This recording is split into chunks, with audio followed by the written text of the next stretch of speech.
or I'm sorry, 3rd of 2025. And we're going to go ahead and kick off our work study.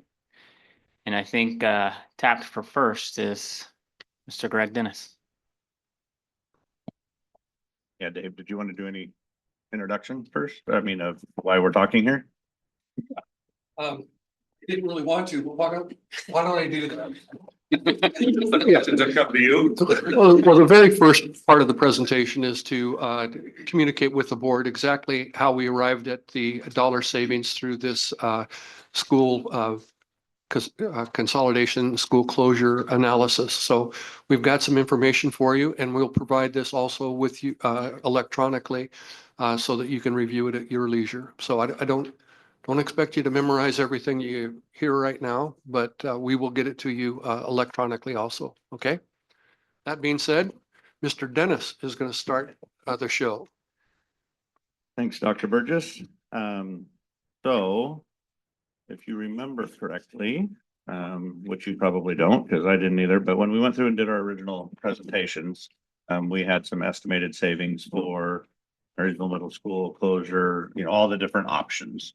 So once the board made their decision last week of what direction we were going, we took those original estimates, which was a little over 2.4 million savings, which was option A. And then we went through and vetted that a little bit, did a little deeper dive to make sure our numbers were accurate. We've heard there's maybe some concerns about whether we could hit those targets or not. So we went through and did a deeper dive on that. We've got good news because we identified a couple other positions that weren't originally in our estimate, which gives us the possibility of a savings as high as a little over $2.5 million.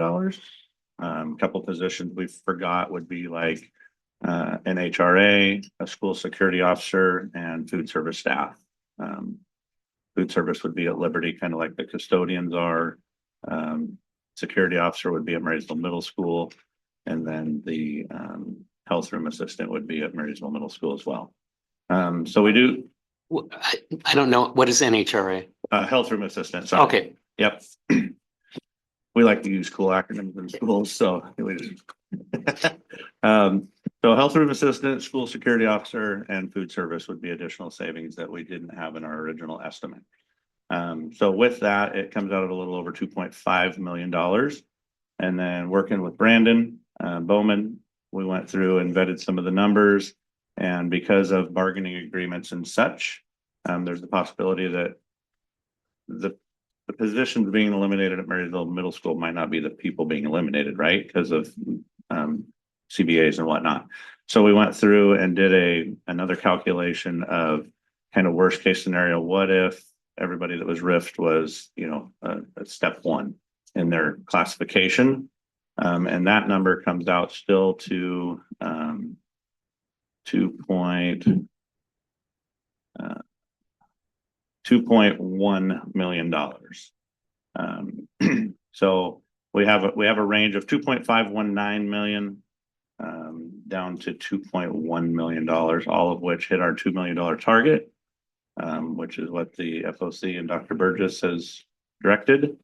And that number will likely land somewhere in between those two, but those are the numbers that we are talking about here.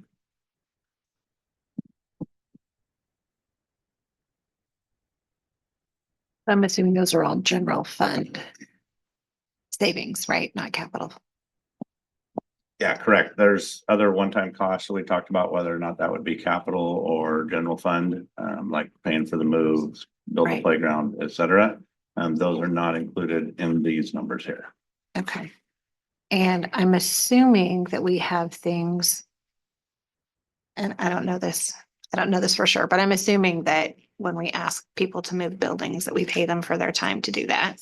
Yeah, there's contract language around that. Okay. That's correct. And that would be general fund, capital fund, somewhere. That would likely be a general fund expenditure for the moving costs. Right. Yeah, the building improvements that we'd have to make, the playground improvements, we'd look to spend our capital on that. Okay. But the moving costs, et cetera, would be general fund. Okay. And is there any chance that some of the like food service folks or school security, given the bigger sizes of the two middle schools, would be picked up over there? Are we fairly comfortable that we have enough staff to staff the bigger schools? So remember with the option you picked, we won't have bigger middle schools because they're only going to be 7, 8. So they're going to be at around that 625 number, which is currently our average middle school size right now, Okay. give or okay. take. Yep. But they won't be substantially larger, whereas obviously the other option of the 6, 7, 8 and 2 middle schools was going to put us at like 825, 850. So these will be at around the same numbers we're at now. Okay. As far as where those people land, that'll depend on their CBAs and all of that stuff as far as the individuals themselves. What about additional staff at elementary schools?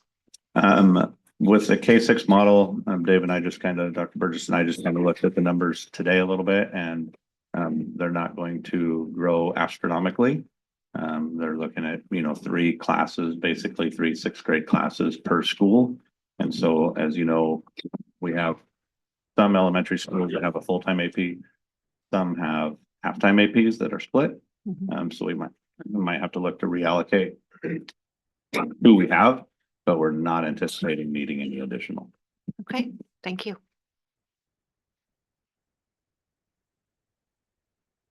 If there are no further questions, I'd like to introduce to our audience and to the board, Dr. Deborah Rumbaugh, who graciously you agreed to bring in as a consultant to assist in this process. And she has a wealth of information that she's going to share with you tonight regarding the strategies that collectively we're employing to make this plan a reality.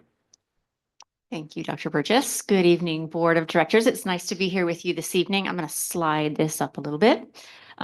This is an opportunity for me to share the work that our team has engaged in thus far, but it's also an opportunity for us to calibrate together. If you see areas where you would like more information, you have questions, you're wondering why you see or don't see something, really important that we do that calibration all along the way.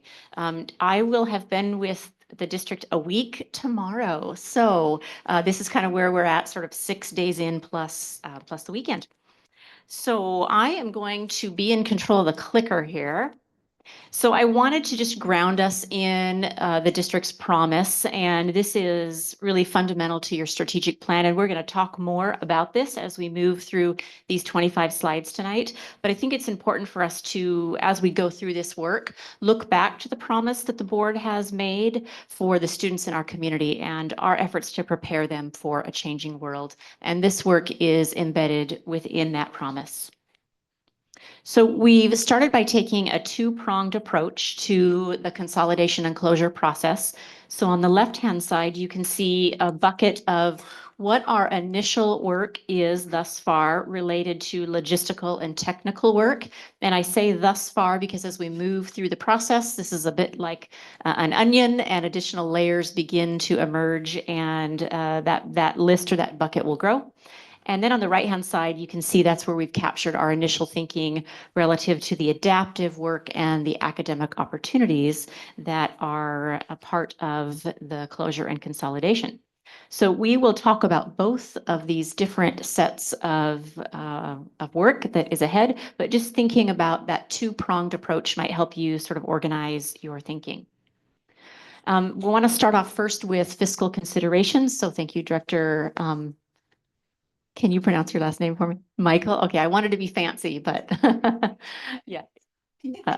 For asking that we kind of bring this forward early in the presentation for you tonight. Goes nicely with some of what you've heard before. We do have an early estimate, as you can see, about $350,000. Those would be associated with first-time costs, likely split between capital and general fund to prepare buildings and facilities for the coming school year.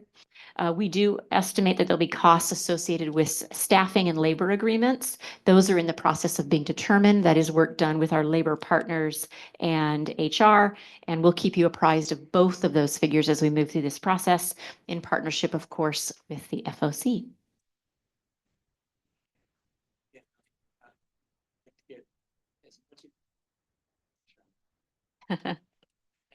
Information as possible with regard to the numbers as they develop, and That would be very helpful. Thank you. Perfect. Yes, we'll do. So we sat together as a design team and really developed a methodology for this change that is an all hands on deck approach. And that is partially due to the fact that we have sort of a short window of time to get a lot of work done. So some of the things that we have put into place over the last week or just under a week are a design team that is guiding the work. The design team is primarily folks that you see here in the building now, but that will extend to our building principals, and our building principals will then include their staff in design teams that are building based. Our design team, as you can see, meets daily every morning at 10 a.m. And we are beginning weekly meetings with our K-8 administrators, and that begins tomorrow morning at 7:30. There's been a request for them to be able to process and be prepared to answer questions from students and families, and we want to meet that. You can see we have department leads that are responsible for task completion. They report out their work to us on a daily basis, and we're really interested in tracking and calendaring the work ahead. So I want to just say thank you to Jody, who is working side by side with me on a daily basis to be able to get our calendars and our timeframes up on the website for folks to see, so that our community and our staff can go to our website and see what's happening in February and what's happening in March. So that is all underway as well. And then finally, we wanted to be sure that as a result of this work, that the district had an artifact that could be referenced anytime as needed, or if the district were in a position where they needed to repeat any kind of consolidation work, we would at least have a place to begin and have those artifacts in place. So it's important. Communication is always at the top of folks' minds. You really can never communicate enough. So you can see that we've got weekly strategies in place with our building administrators, with the board, and then students, staff, and families will also receive weekly communications. Jody has worked to begin updating the website, and in particular the school consolidation page. And in that, she's going to archive all of the communication that's being sent out to our families and our staff so that it's transparent, it's available. We are, I should say, Jody is working on a drop-down FAQ menu, and then we are creating a graphic that shows our timeline so that folks are available to see that anytime they choose. And then lastly, we are employing a strategy of communications that's called COPE, and that stands for Create Once, Publish Everywhere. So it's important that we don't have different impacted parties or stakeholder groups that are getting different bits of information, that in fact everybody is getting the same information and it's published and available for everybody everywhere. So we asked ourselves this question Tuesday of last week as a design team, and that was, what does success look like? What are we going to wish that we had done today in September of next school year? So clearly that is, we've got everything moved from point A to point B. All that moving has been done on time, and costs have been controlled and accounted for by, of course, the board and the FOC. We really want to be sure that staff feel heard throughout this process, and that we are in buildings, we're talking with staff, we're working with our labor partners to be sure that folks know that we understand that there are human beings at the end of this process, both staff and children. We want to follow all of our timelines in terms of getting staff to their new home at the start of the school year. Same with students, and being sure families are aware of that. We will begin training and supporting any individuals that will be in new positions or in new programs, in new buildings, and have that done before September. And then lastly, we want our students to not only feel successful, but be successful, and for staff to feel prepared by September. So that is what we estimated success would look like in September if we do our work, if we do it well. This is a version of a timeline that we have been working on, and this exists in a couple of different formats. So Jody and I are working on what is the best version that is quick and easy accurate and comprehensive for, folks to be able to look at and see what is happening when. So this is a real modified version of that. You can see it shows that the board made a decision in January. We are in February where we are making collaborative decisions. We'll be involving HR. Again, I mentioned our labor partners. We are really working to have all of the decisions that need to be made relative to this move done in March, so that when we come back in April, decisions are made and we transition into implementation. And so the work begins, we begin providing instructions for staffs out in our buildings as to what the move is going to look like, transitioning into training. And then, of course, in June, folks will be packing up and engaging in their typical end of year routines, which we want to have that continue as it typically would, so schools can celebrate their end of year activities. What you don't see on here is the work that will take place over the summer, and we will get you that as we get clearer on what exactly that is going to look like. But we wanted to at least scope out through June for you. Any questions thus far on the timeline or what you've seen?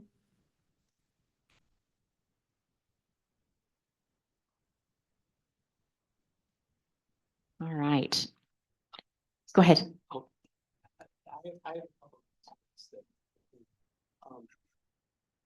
One of the issues is potentially, I mean, ideally, what we would like to do transition next year is for all the fifth graders. Is that how it- Just click it once. Okay. And depress. All right, now try this now. Okay. Ideally, we'd like to work it so that all of the fifth graders at the current elementary schools continue at sixth grade in the same elementary schools. However, there are capacity issues at certain elementary schools. So I guess if that appears to be a problem, I think the board would like to know that as soon as possible. Okay. The second issue is with regard to it seems logical that the two middle schools should become feeder schools for the two high schools, so that logically the boundaries for Cedar Crest should now align with the boundaries for Getchell, and the boundaries for Totem should align with the boundaries for MPHS. But if that doesn't work because of populations, then I guess we'd like to know that. Greg, you can answer that. We've discussed that. We've got a plan. So go Okay, ahead. so to answer both of those, Mark, the question about whether the fifth graders would be able to move up at their existing schools. That we've looked at the numbers so far. We know we're gonna have to reuse some of our portables that haven't been used for a while, but all of them will be able to move up into their space at their existing schools. So that was question one, and then question two was the feeder schools to the middle school and then the high school. So right now, all of our high schools are based off of 5 elementary feeder schools. Mhm.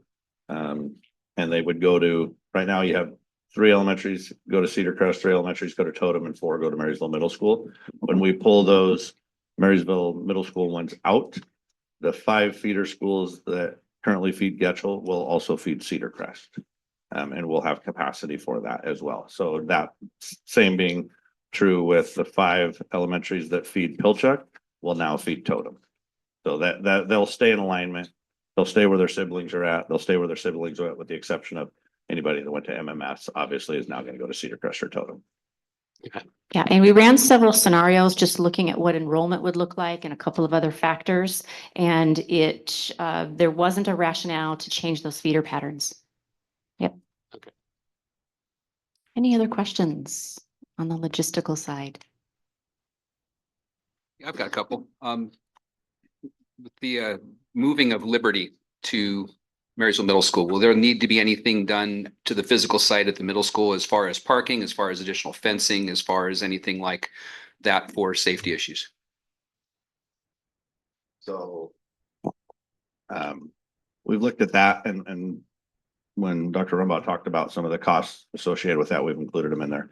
So we know we're gonna have to change some of the toilets to the smaller toilets for the littles, the K1s, right? Yeah. We know we need to add a playground because Marysville Middle School obviously doesn't have one and Liberty does. So whether we move part or all of the existing one from Liberty, as well as add to it to create that atmosphere at MMS. We have costs associated with that. These are the ones we were talking about. We would look at capital expenditures as opposed to the general fund, because it would be an improvement to a campus.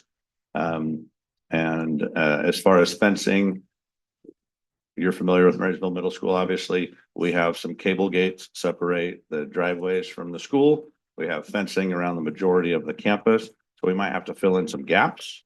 Or we might want to replace the cable gates with, or cable fences with regular fencing, just because of the age of the students that'll be there. But those will be minimal costs, because the majority of the campus is fenced already. At our last board meeting, when we were going over gifts to the district, I forget the name of the organization, but it was like $250,000 in furniture or things like that. Has Right. that been donated already, or is that in the process? And it's already here. And so, like I said, see here, I mean, if you needed, okay, I guess that's my question was if we needed to have any additional type things like that, if that could be out of that donation, but if Doesn't that's already quite- been done, Doesn't quite fit in yeah. a typical classroom, but we've got several other uses for it, but Good. if you want more details, I can have Brandon give you some information regarding what we've got regarding that. Last one I have is, my biggest concern is the implementation of the kind of sixth grade model. We were concerned on the planning of this, that it just didn't become we called it, fifth grade 2.0 version. So has there been any thought at this point as to the kind of the setup? Would it be, like a team of, let's say, 3 teachers based on a subject rotating through those sixth graders, or what do you envision at this point? Yeah, so we begin that conversation at 7:30 tomorrow morning with our elementary principals. And we are going into that conversation with them, asking them to help us make a decision around how we avoid what you just described, not asking if they would like to. We are hearing the board, we're hearing Dr. Burgess, that we really want to leverage that sixth grade. And how do we, as part of that, ensure sixth graders are prepared for middle school in a strong way? So we will have updates for you on what that model looks like. One of the things we're trying to ensure to the best of our ability is that this is a do with, not a do to model. Yeah. One thing that we've also discussed in some depth is this opportunity that we have to maybe change things also for fifth grade delivery, and how we create, in essence, an economy of scale when we expand that to just focusing on sixth grade alone. There may be something that we can do of unique significance with our fifth graders as well. So opportunity knocks, sometimes it's really painful, but we have a chance to do something dramatically different, and we're going to embrace that. Thank you. Appreciate the questions. These are the type of questions that will fill in the FAQ portion of our webpage. If you have these questions, 100 other people have the same question. So thank you. All right, so let's transition to talking a little bit about academic opportunities. So I went back and listened to several of the last board meetings and kind of tracked the board and the superintendent's discussion on the academic opportunities for sixth grade in particular. So this very conversation that we just had. And just wanted to remind the board about the strength that you have in your board policy 2004-2005. And board policy 2004 requires that district staff work alongside the board to develop district performance goals, and that we identify student performance relative to the district's performance goals. And so essentially what that does is it reveals a learning gap, and then we move to board policy 2005, where schools engage in school improvement planning to address gaps that exist for students based upon where they're currently performing and where the district goals are. And what principals then do is take on the work of understanding what are the strategies that are employed in classrooms to help students meet the goals that the district has for both schools and the district as a whole. So what we're going to talk about moving forward is really nested in these two policies that the board has relative to accountability and school improvement. So as we look at the relevant data sets, I want to really frame this positively, that one, data is information and information is power. And within that are opportunities. And so what you're going to see as we move through these slides, I really want to frame this as an opportunity, like Dr. Burgess said, for us to think, what is the 2.0 version for the system to really try to leverage our students' academic success. So what you're looking at here is a screenshot of not all, but most of the districts in ESD 189. And you can see it's not great quality because it is a screenshot, but you can kind of see right in the middle that black square is the state average for the 23-24 aggregate of students, so combining math and ELA scores, which is not terribly sound math to average a percent. But you kind of get where the ESD is going with helping schools see where they are, not relative to each other as much as relative to the state average. So you can kind of see where folks lie. And when we take a little bit of a deeper look at our students and we look at trends over time, and again, this is data is information. What we're looking at are students' performance over time. So you can see the arrow at the bottom is suggesting that we look from left to right. So if we were to look, I'm going to say grade 4 because grade 3 had a gap in state testing. Grade 4, you can see in 18-19 in reading and writing, or ELA. Students in Marysville, about 47-48% of fourth graders were performing at or above grade level. And then as we transition through COVID, you can see a drop to 31.6%, negligible increase 33, 5 or so percent jump to 38. So you can kind of see the trend over time. And what we like to look for in districts is we have more green than any other. And when you compare a set of years like 18-19 against 23-24, that in addition to a yellow or a green, that the number is higher. So we would, for fourth grade, for example, want to see 47.7 increase notably in 23-24.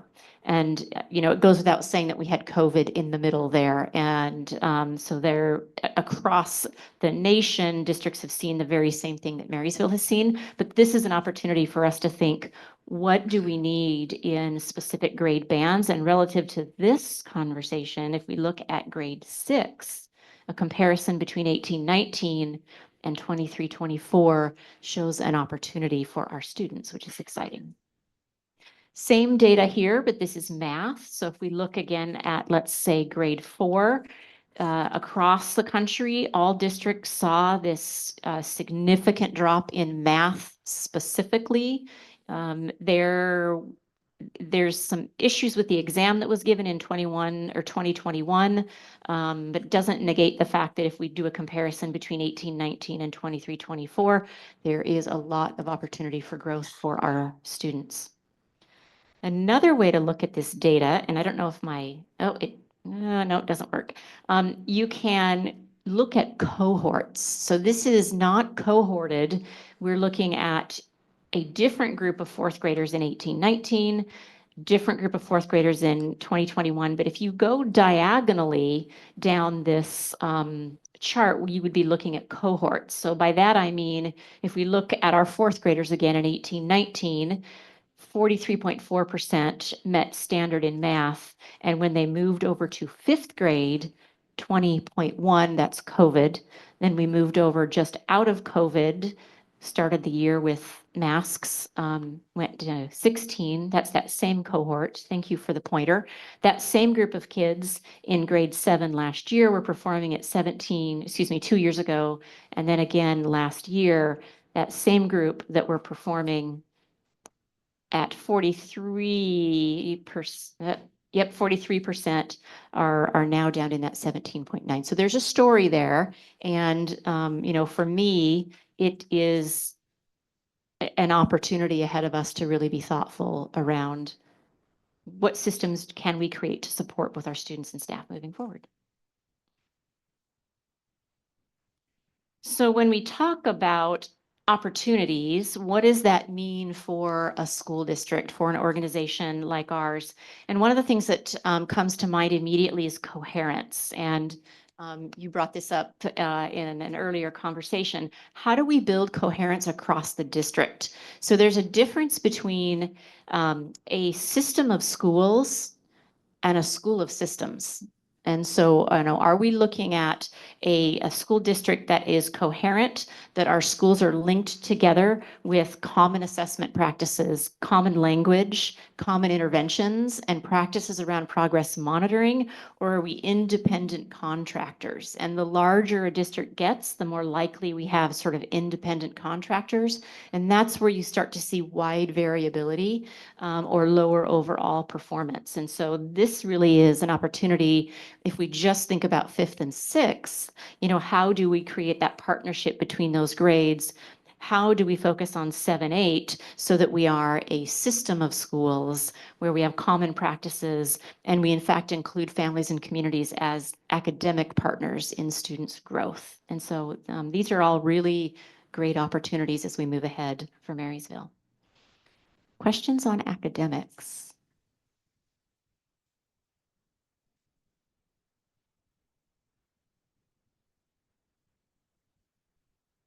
So I had a couple of questions, and I Yes. appreciate you bringing this forward because I think it's a conversation that is overdue and a conversation that is really great to have as we're kind of tackling some of these big changes. I see some of these big changes, while painful, as an opportunity. And I would hope, as we're looking at some of the things that we outline as a success coming from this, is that our families are actually excited about some of the changes that we are trying to implement here, because I do think if we are able to do it correctly, it will improve academic outcomes for kids.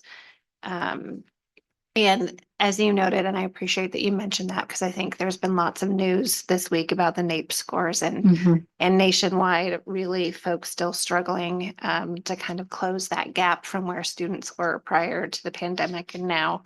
And I am glad that you mentioned just leveraging the expertise that's in the classrooms. Yes. And kind of pulling in that staff experience. It's one of the things that I think about when we're redesigning that 5th, 6th grade model, is making sure that we have the opportunity to talk to the folks that are working with that age group all the time, to ask them what they think.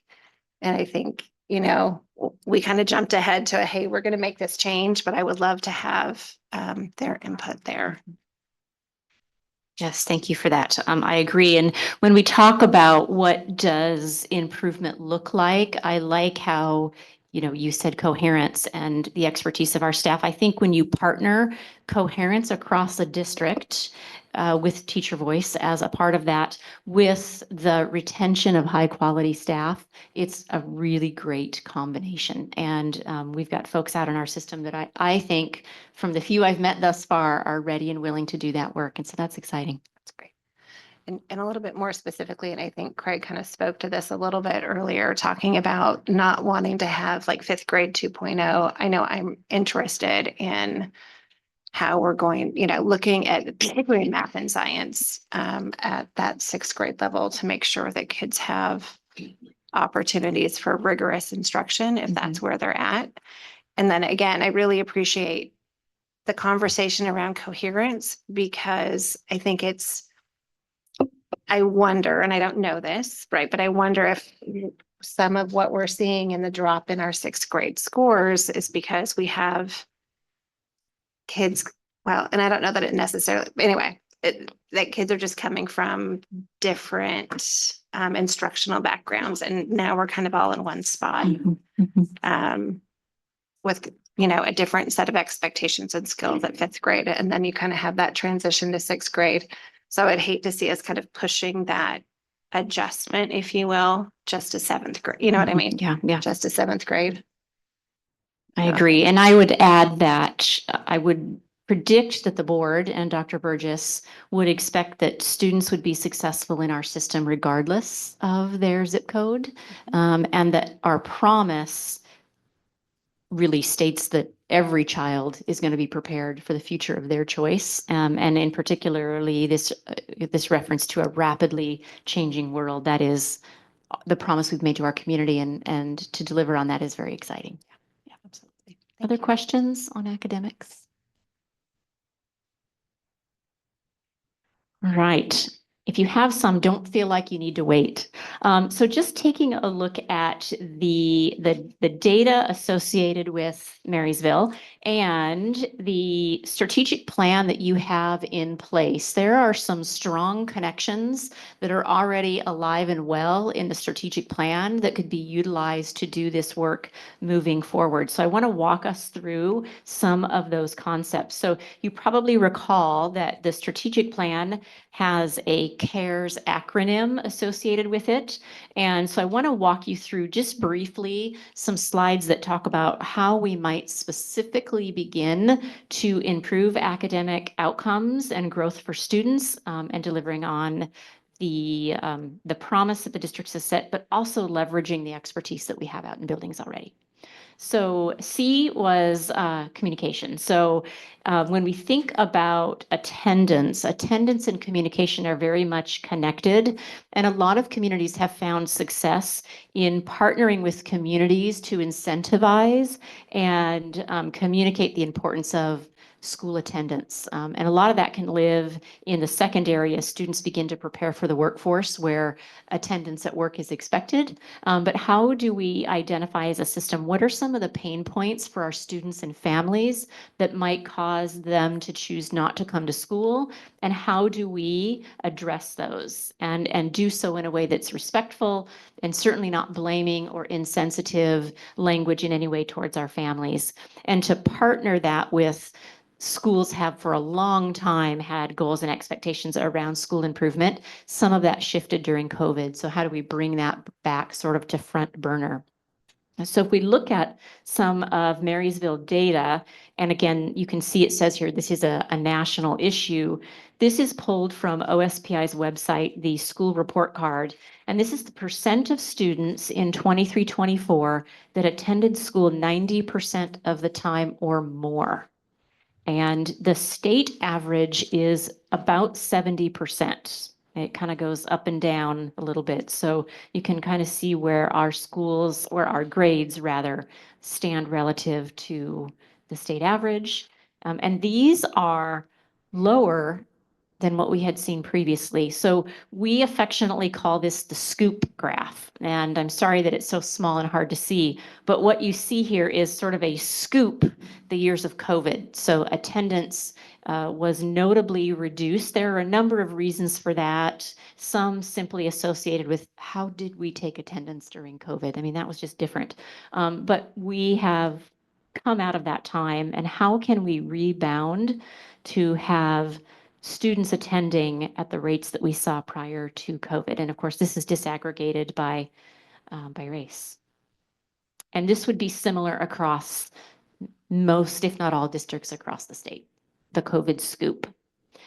So you can see that there is definitely an upward trend on the last couple of years. And I think we're interested in getting kids in classrooms because we know that we can have the best strategies and the most innovative materials, but if kids aren't present, it's really hard for our staff to be able to help students improve. All right, so A in CARES refers to accountability. So this is something that I noticed as I dove into some of Marysville data. These percentages that you are seeing, this is just focused on elementary for this particular slide. These are SBA results. These are 23-24 results. And let's just look at Allen Creek. And I only pick Allen Creek because alphabetically it's at the top of the list. There's no secret sauce there. So we have 39% of students at Allen Creek last year scored a 3 or a 4 on the SBA and ELA. However, 62% of students scored a 2, 3, and 4. And you may know that the SBA test developers have said that students that are performing at 2s represent the land of opportunity. And so the percentage that you see in the parentheses there indicates that of the 62% of students that scored a 2, 3, and a 4, 23% of them are 2s. And so when we think about how we serve and support students and we look at student data, that's a place where we really could focus some of our efforts to shift students that are at a 2, which is nearing standard, to a 3, which is meeting standard. And if you just kind of look up and down the columns, you can see that these are pretty notable numbers. So just something to kind of think about. What we don't know on this slide, if we look at those 2s, is where they're spread across the continuum. Are students that are performing at a 2, are they close to the 1? Are they really close to the 3? So there's more work to do here. But what this really shows is that we have large numbers of students in our district that are near to meeting standard. And that's a real bright spot. Questions on this? All right, let's talk about the strategic plan. So in the CARES, R stands for resilience, as you know. There are a lot of goals in the strategic plan, and the strategic plan runs through 2025. So you can see kind of down there, that third large bullet point, there are 15 goals. That's a lot for an organization. And so just being thoughtful on, as we move through this time where we're reconfiguring schools, how might we narrow those goals down to something that is more strategic, possibly more manageable, and really, really measurable? And again, leverage what is going well for our students, what's going well for our staff and our families, to begin to move that needle as we move through the next several years. And part of that, looking at bullet point number 2, is systematizing, which goes back to that conversation around coherence, and connected very much to my comment earlier about this is not a do to, this is a do with scenario. E in your plan is equity, and it reminds me what we have committed to our community in our promise. So again, grounding ourselves that our students are our most precious commodity, and our job is to prepare them for the world ahead. And then finally, S is for school improvement. And I kind of reframed this a little bit to call it strategy-focused improvement plans. So I've had the opportunity to take a look at the school improvement plans, which you approved as a board. And it was really nice to see the detailed and specific goals that the schools had. And it made me wonder about the distinction between the what of school improvement planning and the how of school improvement planning. And so an opportunity for us might be to think about how can we articulate the how of students moving from point A to point B over time. And this is a pretty common practice because the state requires us to identify the what's. And so just continuing to think about how do we create alignment between where students are, where we want them to be, and what interventions do we apply to help kids get there. And then another piece that I think is that I know a lot of schools are engaged in. I had a good conversation with Marysville Middle School about progress monitoring. They're in the middle of that now. But how do we build out some really strong recurring progress monitoring strategies multiple times a year? And some of those exist for sure out in our buildings, but how do we systematize that as well? And then finally, just taking a look at the possibilities ahead for potentially the next 5 years as we think about 2023. And I have the luxury as a consultant to be able to look at your documents, gather information, sort of bring things together in a framework for you. So I appreciate the opportunity to do that. As you look down the far left column, those are the CARES, or the core values of the district, attendance, academics, strat planning, the promise, and school improvement. And then as you go across the top, and I know that's difficult to see, but in that far right column, that's an opportunity for us to think where we might be as a school district in 2030, and then how do we design backwards from there, starting with the 25-26 school year. And like Dr. Burgess said, we have a great opportunity here. While it's uncomfortable to have to close and consolidate schools, it's an opportunity for us to do some revisioning and rethinking. That's a lot of information for you, a lot of words. I apologize for that. What questions or suggestions might you have that I can take back and continue to workshop with the design team.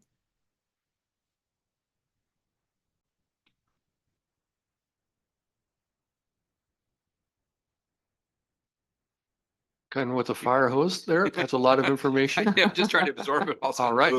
And And there will be things that you'll want to get a more granular look at. And that's the kind of direction that we'd like from you as we go through this process. Some things you're going to want to dig really deeply into. And that's going to be what we're going to be doing through this planning process. But as you get a chance to review this, you've got a hard copy in front of you. A great opportunity for you to generate questions for Dr. Rumbaugh and our leadership team so that we can make sure that you get that information in your hands. just one thing I learned from experience, this was years and years ago, we were talking back when the Wassel test and all, if we remember all those, and how do we move those tier 2 kids to tier 3? And so at Marysville Middle School, we thought, well, what if we pulled all those kids who were really close, those students were really close, and worked with them to get them up to level 3. So we pulled all those kids out of the general program and tried to do it that way. And it frankly was a disaster. We had teachers working really hard, but it just, there was no modeling of kids I keep saying the kids, students that really understood what they were doing. And so there was nobody to learn from. It was all those kids, students that were struggling. And so as we look at trying to move that group of 2s up to the 3 level, that's just something from experience that it was a disaster. I would say integrate, don't isolate. Yes, agreed. And back in the Wassel days, we called those bubble kids, didn't we? Yeah. And you're right. What we've learned over time is that pulling students out of core instruction that might have a learning gap will only widen that learning gap. And so our responsibility is to push in support small group instruction in the classroom and, never do what you described, which is to pull a child out of the most important time of the day. Good. That's good to hear. Any other thoughts? Noticing? So I've got a couple of things. And first of all, thank you for being here and thank you for bringing someone in to help us with Yeah. this. It is a Herculean task. I mean, we've asked a lot. We've got a lot of moving bits and pieces and parts between what we're trying to do. And I think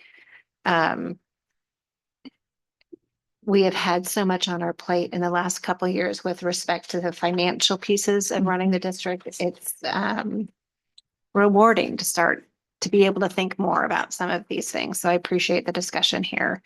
Back on the first half of your slides, just with respect to logistics, I know one of the things we've heard from folks in the community is just concern about empty buildings and what we plan to do with those, how we plan to keep them secure. Certainly with MMS, we're going to have it partially occupied. There's going to be some space. So just something that I think I will be curious about on the deep dive side, certainly interested in how that 6th grade model develops. We already talked about the math science, but the music piece, I think, is something that folks have expressed concern about as well. And then I think my last comment is really just to make sure that we have the opportunities it's not my last comment, sorry. So for our families really to be engaged in this process and that we really have the opportunity to hear from them. And then something, Dave, that you have mentioned a couple times, and I share this with you, that you're competitive. And when I see those numbers up there and where Marysville is at compared to our cohorts, I get pretty frustrated because I think our kids are every bit as capable and every bit as deserving. I know our staff is fantastic, so I'm super excited to see what we can do to push that dot up the chart. I'm tired of living in that lower left cohort there. Yeah, me too. We need to get out of that corner. Me too. Here's one thing, maybe for Greg now, as the planning is going into the physical reconfiguration of MMS, has there been consideration as to other groups or programs that may come in there besides just Liberty Elementary? And because it seems like involving in the planning, it might drive how you would divide that building up into different sections. Right. Yes. I've had a lot of thoughts that regarding that, and specifically, I'll be meeting soon with the Parent Advisory Committee for the high cap program, and I think there's an opportunity to house our elementary high cap in one location. I want to make sure that this isn't a decision from the superintendent or the school board. It's something that I want to engage the parents in and see if that resonates with them. It'll give us an incredible opportunity for dialogue between staff so that there are enough people there doing high cap that they would be able to share strategies and hopefully take that to another level. So I've thought of that. Additionally, something that, I hate to say this in an open meeting because it's just some of my thoughts, but here it goes. I think that the possibility for us to relocate our co-op program to that building. I think there's an opportunity for us to actually engage in a dual language program with that community that would just be awesome. And I was hoping that we would be in the paper rather than Everett just in the paper for that. But that's something that I really think is a possibility also. I've also given a great deal of thought to music education. This is an opportunity for us to do music education, not just 6, 7, 8, but also steal a little bit from the Grove School and take a look at what we could do for 5th grade in instrumental music. So I would really like us to engage in those conversations, and we are. But before we actually do anything about putting things out there like we're going to do it, I'm a firm believer in getting a lot of people involved in the conversation.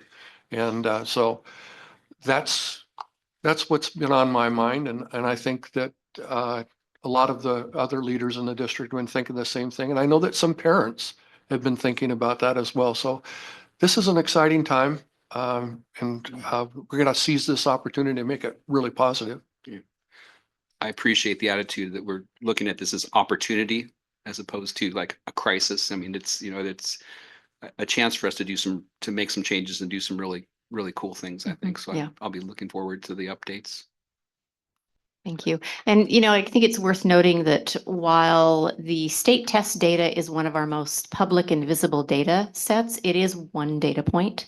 And so that doesn't in and of itself represent the work that's going on in our buildings with all of our staff. But A couple of comments. First off, I really appreciate what you just said, Craig. Director Harris. I'm really concerned about how the additional space at Marysville Middle School gets used, and I know that's basically in your hands, Dr. Burgess, but there are a lot of opportunities for making effective use of that space, as well as, frankly, the space at the Quilceda campus as well, because with Legacy moving out of there, there's going to have to be some decision about what gets done with that space, and it seems like there's some opportunities there, and there's a lot of opportunities to expand various programs in the Marysville School District, and I hope we take advantage of those. Second, I'm really intrigued by this 5-year plan. Obviously, the 5-year end is ambitious, and it really, but it is what we need to do. I think a lot of work needs to get done on the steps along the way, and I think the board will be very interested in seeing what the district administration is able to come up with on how to get there. I think there's a lot of good words in there, but there also needs to be some more concrete steps put in there as well, and I think that's something I think we're all going to want to follow. We've got something really small, but does any other board members have anything else? We've got about 6 minutes. Just a final comment for me that, people have been saying, how are you going to get this done? How are you going to get all this done? This was what, a week that went into this? Actually, 6 days. 6 days. I mean, so, I mean, so yeah, that's kind of some proof that we can get this done. I mean, that's pretty impressive. So I appreciate all the work that went into this. I was pleasantly surprised. My pleasure.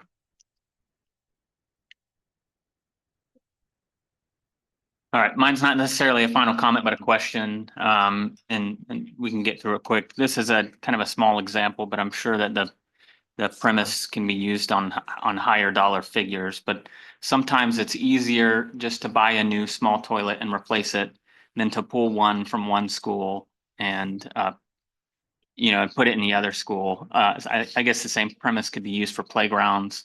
It's tempting to pull the existing playground that we have and bring it to the other school, but sometimes it might be cheaper just to buy a new one and install it.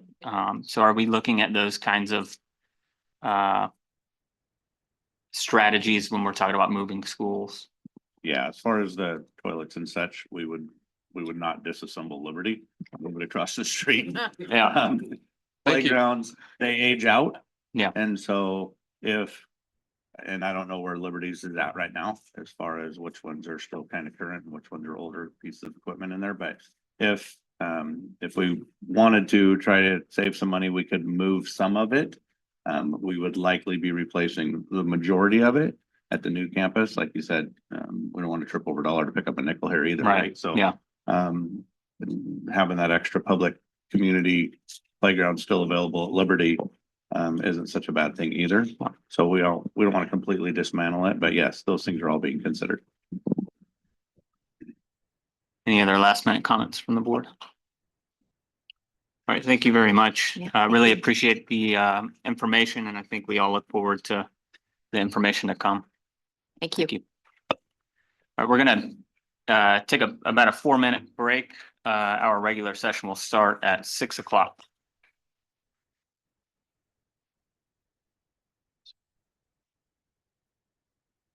Had a long day. I had a very long day. Yeah, no, I just was taking it. Yeah, no, I actually had a really long day.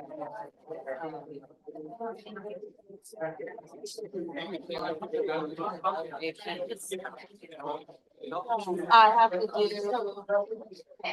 really people. And much what I was.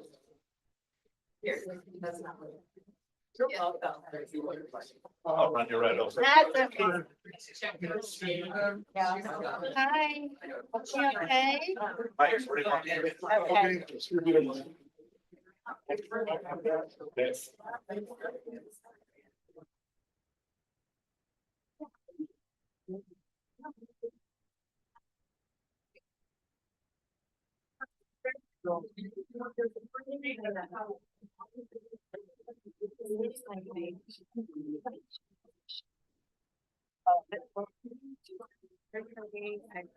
Okay.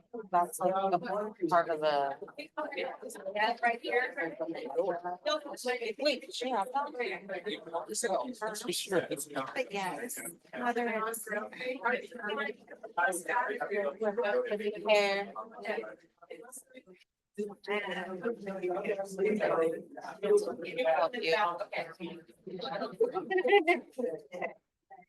Probably that it shows everything. Yes, it does. Yes, it does. Yeah. Whether it's.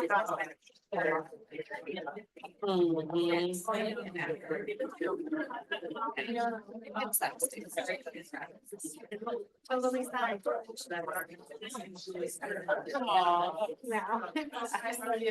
So my friend is 80.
It might better not be a mega hat. I totally missed what you said.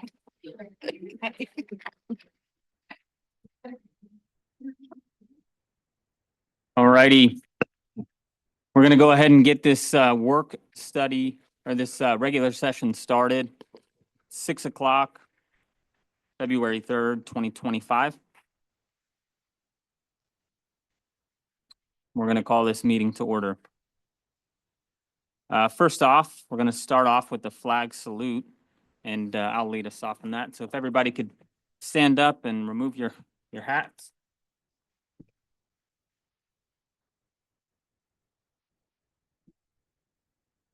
Pledge allegiance. To the flag of the United States of America, to the republic, which stands one nation, under God, indivisible, with liberty and justice for all.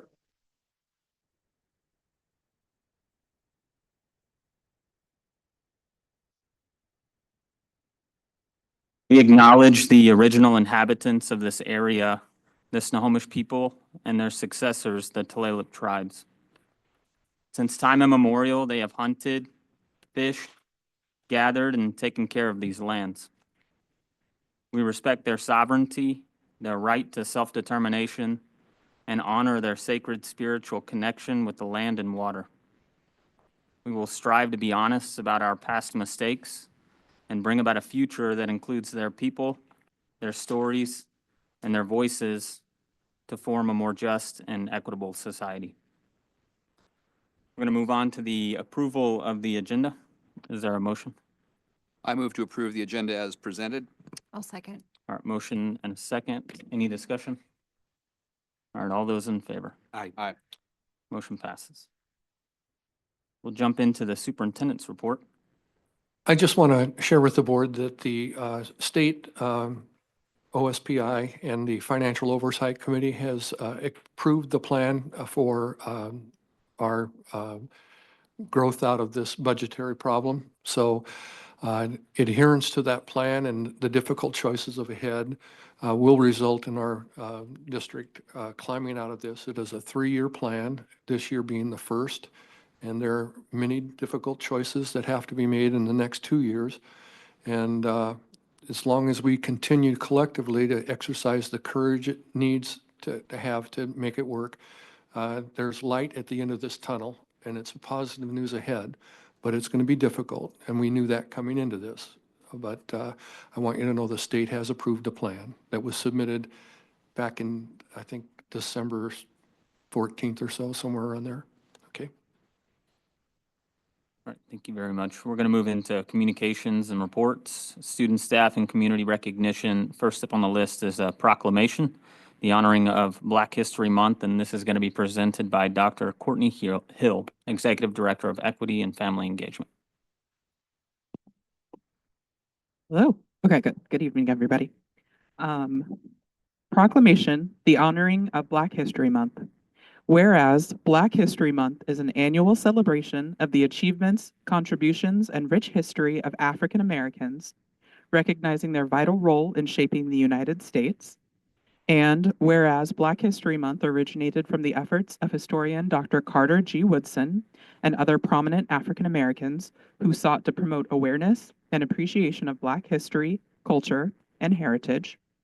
And whereas the Marysville School District is committed to fostering an inclusive learning environment that recognizes and celebrates the diversity of our students, educators, and community members.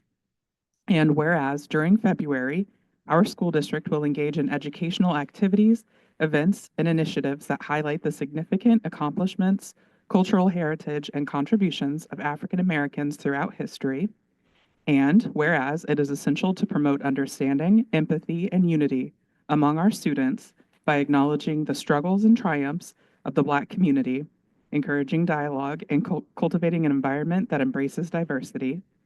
Now, therefore, be it resolved that the Marysville School District proclaims February as Black History Month, dedicating this time to honor and celebrate the invaluable impact of African Americans on our nation's history, culture, and progress. Be it further resolved that the Marysville School District encourages all schools, educators, students, and community members to actively participate in educational programs, events, and discussions that promote awareness and understanding of Black history and culture. Thank you very much. Thank you. Thanks, Dr. Hill. This is proclaimed on this day, the 3rd of February, 2025, by the Marysville School District number 25 out of Snohomish County, Washington. All right, we're going to move on to student recognitions, changing the narrative, Legacy High School, introduced by Vonnie Walker.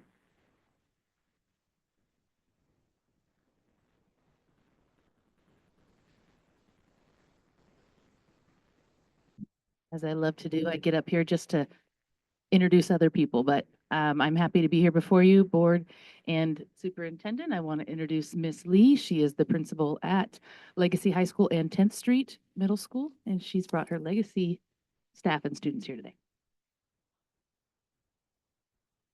Good evening. Please forgive my voice. I'm a little bit under the weather.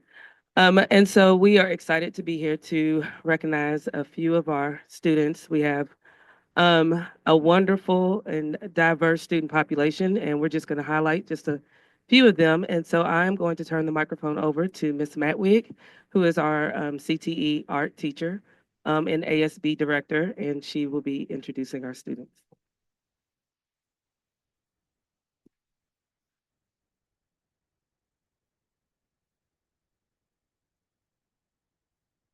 Hello. As Miss Lee said, I'm Amelia Matwig. I'm the ASB advisor at Legacy High School, and I have the unique position of getting to know a lot of our students in the school because of that. So the first student I would like to welcome up is John Baker. He's one of our seniors, and this young gentleman is he is such a personality, and he has been taking his academics so seriously this year. And I just like to welcome him up here.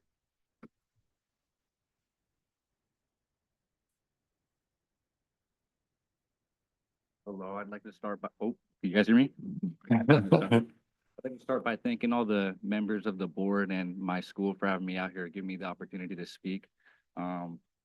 Honestly, if you would take me back to sophomore year, I don't even think I'd picture myself in this position right here. I wasn't doing the best. I was failing a lot of classes, and honestly, I didn't even think I'd graduate. Oh, thank you, appreciate that. Anyways, like I said, I'd like to thank my staff for giving me the opportunity to speak here.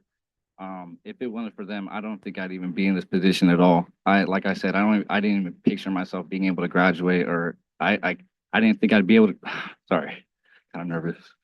I didn't think I'd be able to graduate at all. And if it wasn't for their perseverance and them just pushing me and just giving me the opportunity to just the space, and I don't know, they helped me so much. And they're kind of like a second family to me at in like a point. And and now I'm on track to graduate. Sorry, I'm kind of nervous. I've never done this kind of thing before. Doing great. Doing great. But I'm on track to graduate, and I'm feeling really good about this year. And I don't think I'd really be able to say that about any other year. And I'm feeling good. I'm feeling really blessed, and I'm just happy I'm given this opportunity to speak my role and be up here and just show you guys what our school is and how much it changes like a student's life like mine.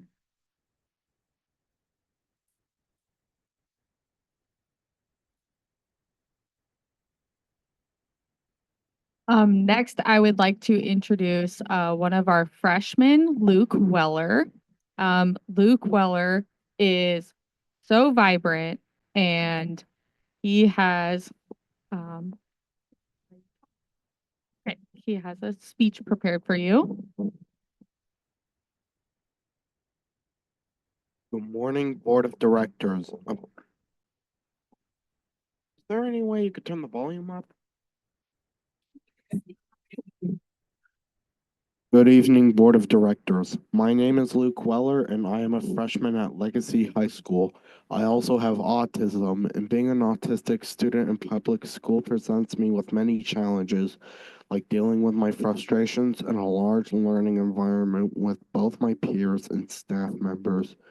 For example, being a high school student in a smaller environment like Legacy has been going really well for me. I currently don't have a favorite class right now, but I really like studio art and study skills. I like studio art because I really like drawing. I like study skills because I get to chill out since I have all my assignments done. Thanks to the great staff members and students around me, I had a very good experience at high school. Learning to get my assignments turned in on time and getting good grades as a result. I've been making new friends and learning to feel comfortable in public school. I've been greeting people in the halls kindly, which is out of my comfort zone, and my art teacher, Miss Matwig, has been giving me kudos for that. Before I found out I was able to attend Legacy, I was begging my mom to homeschool me for high school, but now I found my home at Legacy High School. All right.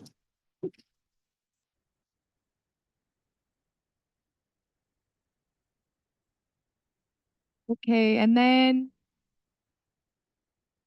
lastly, I would like to introduce Spencer Quinn up here. Spencer is a junior at our school who started at Legacy last year.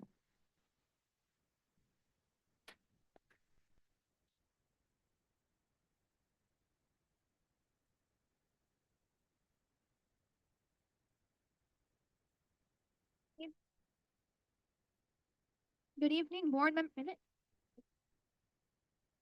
Even closer. Shut up. Good evening, board members, community members, staff, and students. I'm here to take a minute to talk about why I think the school really works for students and why it's such a good fit for a lot of us. One of the best things here is a chance to take more credits. We have a block schedule, which allows us to get 8 credits instead of the usual 6. And this gives us more time in each class, which is really helpful when it comes to studying and staying on top of assignments. It also means we can focus more on our work during the day instead of having to take it home. I also appreciate the ability to recover credits if things don't go as planned. If you're falling behind in class, there's a chance you can make up the work and get back on track. And not every school has offered that, and it's really helpful when you're behind on credits. I also like the smaller class sizes. It's easier to get to know your teachers and for them to know you, which means they can give you extra help or ask any questions. It's not hard to get assistance here. And all the teachers are really great. They take the time to care about students, they know what they're talking about, and they do their best to make sure we understand the materials being taught. There are some also really cool programs, like the mock trial one. We get to go stand in the courtroom and practice things like public speaking and critical thinking. It's a really great experience that I haven't gotten anywhere else. The drama program and the art programs are also pretty good. Drama can be as an after school club, a class, or an exploratory club during advisory each week. And the art classes have things like thermatics and digital art. We have a 3D clay printer and a kiln. And it's a great place to really develop your skills and develop forms of creativity. I think the school gives us a chance not only focus on our academics, but also to find what we enjoy and pursue it. Being on a campus away from other high schoolers makes it difficult to skip class and become lost in a crowd. And the smaller classes, the chance to recover credit, and all the different programs available, it really makes it feel like there's room for everyone to succeed at Legacy. Thank you for listening.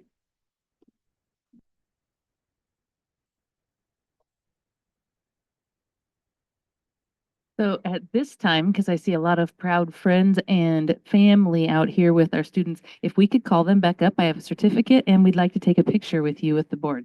So you can come up and grab your parents if they're here with you too.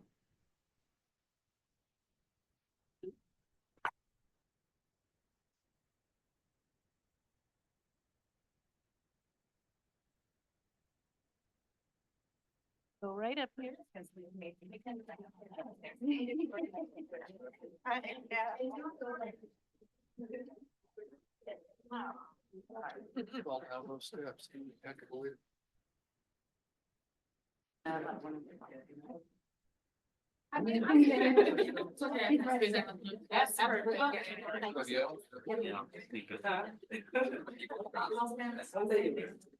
I don't know when that day's gonna be. Maybe tighten up a little bit. This. Okay. If I can see you. Okay.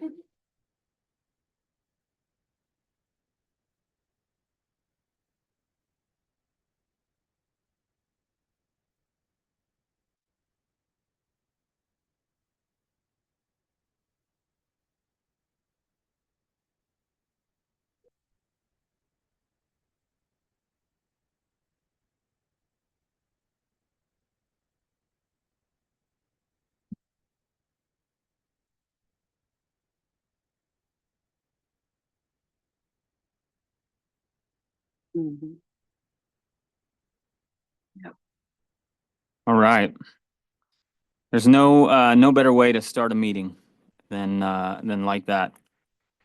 And next up, we're going to do some staff recognitions as well. And this is going to be presented by Jody Runyon, Director of Communications. Good evening. Thank you so much. So the next best part of our evening, staff recognition. And at this time, I would like to call up Mrs. Carmen Muller, Principal of Kellogg Marsh Elementary, to recognize 3 of her staff members.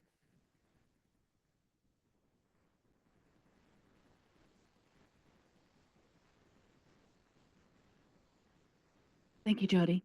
Good evening, board members. Thank you for having us. I am so excited and proud to recognize 3 of our staff members, but I'm a team player, so I have my AT who will also participate as well. So got to put my glasses on so I can see. The first one is Melissa Pasco.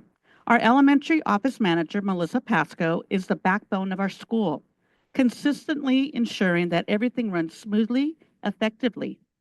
With unwavering integrity and respect for all, she maintains confidentially in all matters, demonstrating professionalism in every interaction.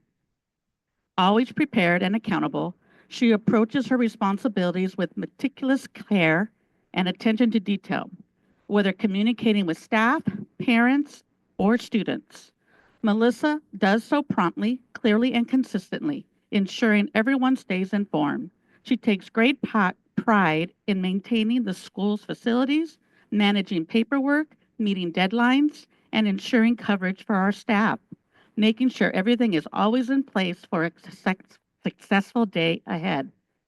With her positive attitude, collaborative spirit, and commitment to continuous growth, Melissa plays a key role in keeping our school running like a well-oiled machine, always assuming the best in others and working tirelessly to support our shared goals.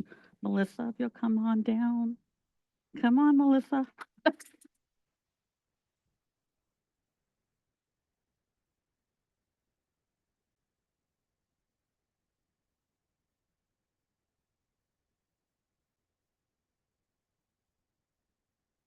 Hello, everyone. I have the honor to talk about the heart of our school, Laura Boudreau, who is a paraprofessional and consistently projects a positive energy that lifts everyone around her. With a warm smile and an approachable demeanor, she makes it easy for students, staff, and parents to feel welcome and supported. She listens thoughtfully, always seeking to understand before responding, and ensures that every conversation remains positive and respectful. Laura treats each person as an individual, greeting and thanking everyone she interacts with, and responding promptly to any needs or concerns. She goes above and beyond to exceed our expectations, consistently anticipating the needs of both students and colleagues, and offering assistance before it's even asked. Her proactive approach to service recovery ensures that any challenges are addressed immediately, creating a positive and supportive environment for all. Through her courteous and respectful manner, Laura truly embodies the spirit of kindness and professionalism that makes our school a welcoming place for everyone. Laura?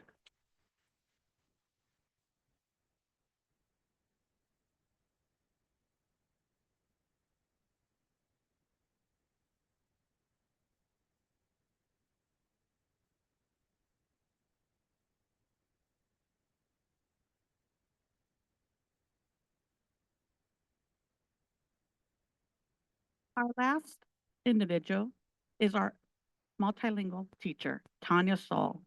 Truly embodies a growth mindset, consistently pursuing both personal and professional growth while honoring the unique perspectives of each student at Kellogg Marsh. She fosters a strong sense of ownership in their learning, inspiring students to take initiative and responsibility for their academic journey. With a focus on learning as a lifelong pursuit, she not only recognizes but actively celebrates each child's growth, progress, and cultural identity. Tanya's dedication to teaching persistence and resilience is evident in every lesson, helping students understand the power of perseverance in overcoming obstacles. Prepared and committed, she creates a warming environment where every learner feels supported, engaged, and encouraged to thrive, always seeking new opportunities for growth and development. Tanya?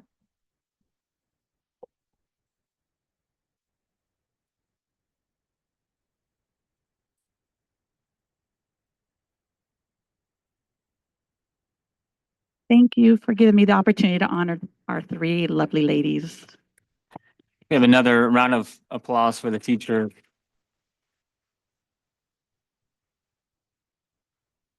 Okay, we're not quite done yet. So next I would like to call up Miss Ayana Lee for 10th Street Middle School.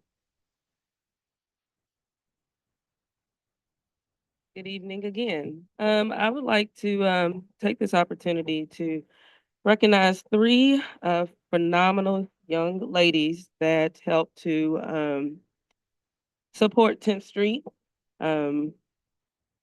They are the glue that keeps us together. Often just stepping into spaces without me having to ask. I think they know me well enough to just know what to do. And for that, I am truly blessed to have them on my team. So I will start with Tara Dahlstrom. Tara is an incredible asset to our educational team. She works with individual students and small groups, ensuring that each learner has access to the material in a way that suits their needs while empowering them to find and share their voices in the classroom. Her commitment goes beyond the classrooms. She is deeply involved in the lab program and after-school homework help, always eager to lend a hand to any student who seeks her support. Her students genuinely value her assistance, often expressing disappointment when she has to step away to support another class. Behind the scenes, Tara spends countless hours reviewing STAR data and thoughtfully planning her approach to best serve each student. Additionally, Tara can be counted on to supervise a very chaotic group of high energy middle schoolers every day during lunch. Everyone in the middle school knows that this is true. Everyone in the middle school knows that this is a true act of bravery. Tara is dependable, and her compassionate nature and dedication make her a truly invaluable member of the 10th Street Middle School team.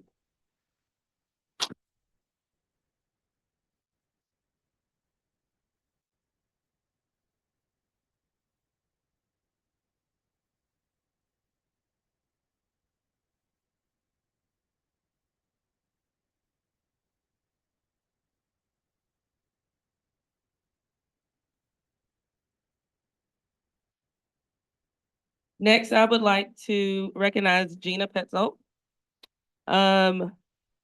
Gina has been a steady and invaluable presence on campus, on the MTC campus, supporting students at both Legacy High School and 10th Street Middle School throughout many years.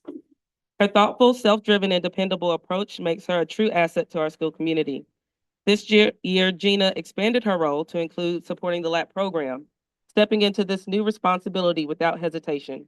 She embraced the opportunity to learn a new system and work closely with students to develop specific skills, demonstrating her adaptability and dedication to student growth. She works with both individual students and small groups as well to help them learn material, reinforce key skills, and complete their work. Her approachable and supportive nature has helped her build strong relationships with students, making her a heavily sought after resource. They know that when they work with Miss Gina, they'll receive the guidance and encouragement they need to be successful. In addition to her work with students, Gina is a pillar of support for the 10th Street staff. She fills in wherever needed, often without being asked, simply seeing a need and taking action. In a community with limited staff, this kind of initiative is priceless. Gina also plays a key role in after-school homework help, offering students meaningful academic support and supervises the often chaotic energy of middle schoolers during lunch with patience and care. Her calm, capable presence and willingness to go above and beyond make a tremendous difference. The schools are incredibly fortunate to have someone as dependable, resourceful, and caring as Gina on the team.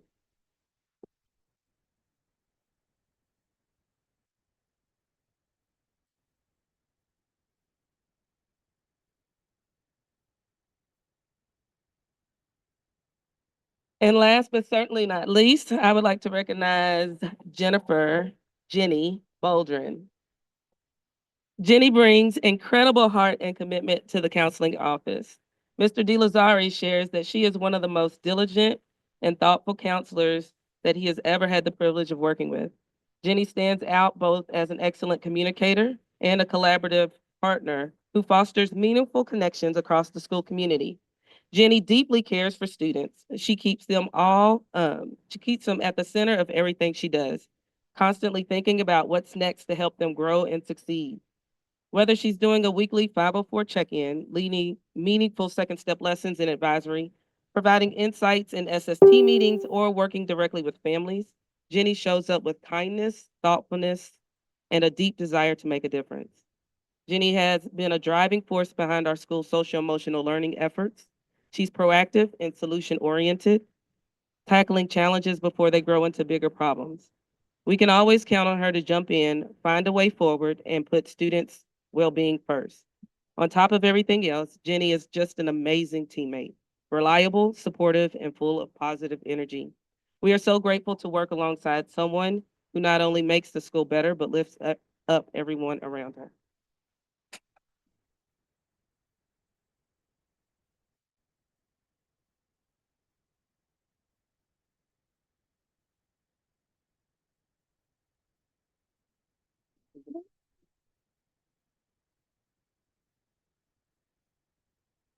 Congratulations to our staff. And now we'd like you to all come up for a photo opportunity with the board and superintendent.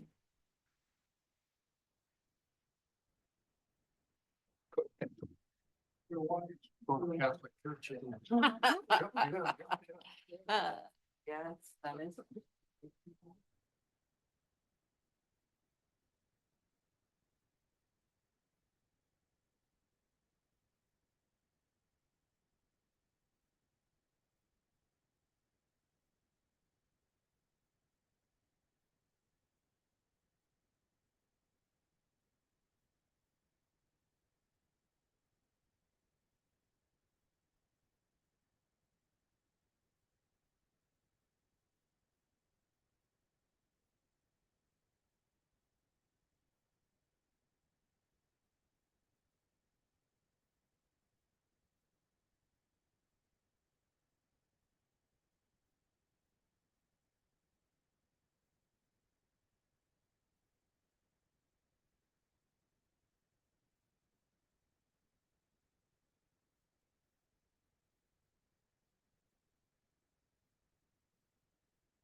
I think that's gonna conclude our meeting for tonight.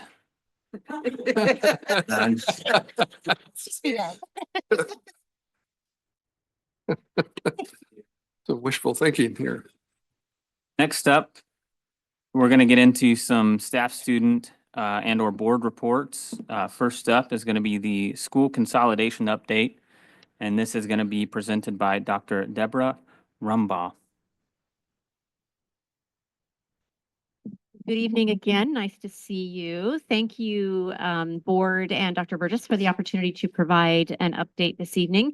These slides look familiar from the work study session. They are fewer in number, but let's go ahead and walk through. Like we talked about last hour, like to ground the work that we do in our promise, and that promise is that we will prepare students for a rapidly changing world. And I think we saw some really good evidence of that the last 20 minutes or so. We, as you know, are taking a two-pronged approach to the consolidation work. And just of note, our team has been together working on this for about 6 days now since the board made their decision. And so this, while not a comprehensive list, is a strong beginning for us in thinking about how we are going to manage the logistical and the technical work of moving adults and kids from point A to point B. And also, how do we take advantage of the opportunity to think about how we might adjust our academic programming at the same time? So wanted to be sure that we always led with the fiscal considerations and that we are transparent and open with that. So you can see just some initial information for you. There will be more to come. The board made some good requests on that last hour, and we will provide those. But we're looking at some one-time investments associated with the adjusting and moving students from one campus to another. And then we know that there'll be staff costs associated with moving of students, honoring current labor agreements, et cetera. And then, of course, as you know, we work in partnership with the FOC on any of those decisions and the finance office as well. So wanted to just give you and the community an update on what our methodology is, what this looks like as we meet together to be able to safely move students from point A to point B between now and the summer and certainly the fall. We have a design team that I have the fortunate opportunity to work alongside. We meet every day and we have a task list that we are going through that kind of networks back out to department leads. We have lengthy meetings. We're going to start some of those tomorrow with our administrators to do collaborative decision making.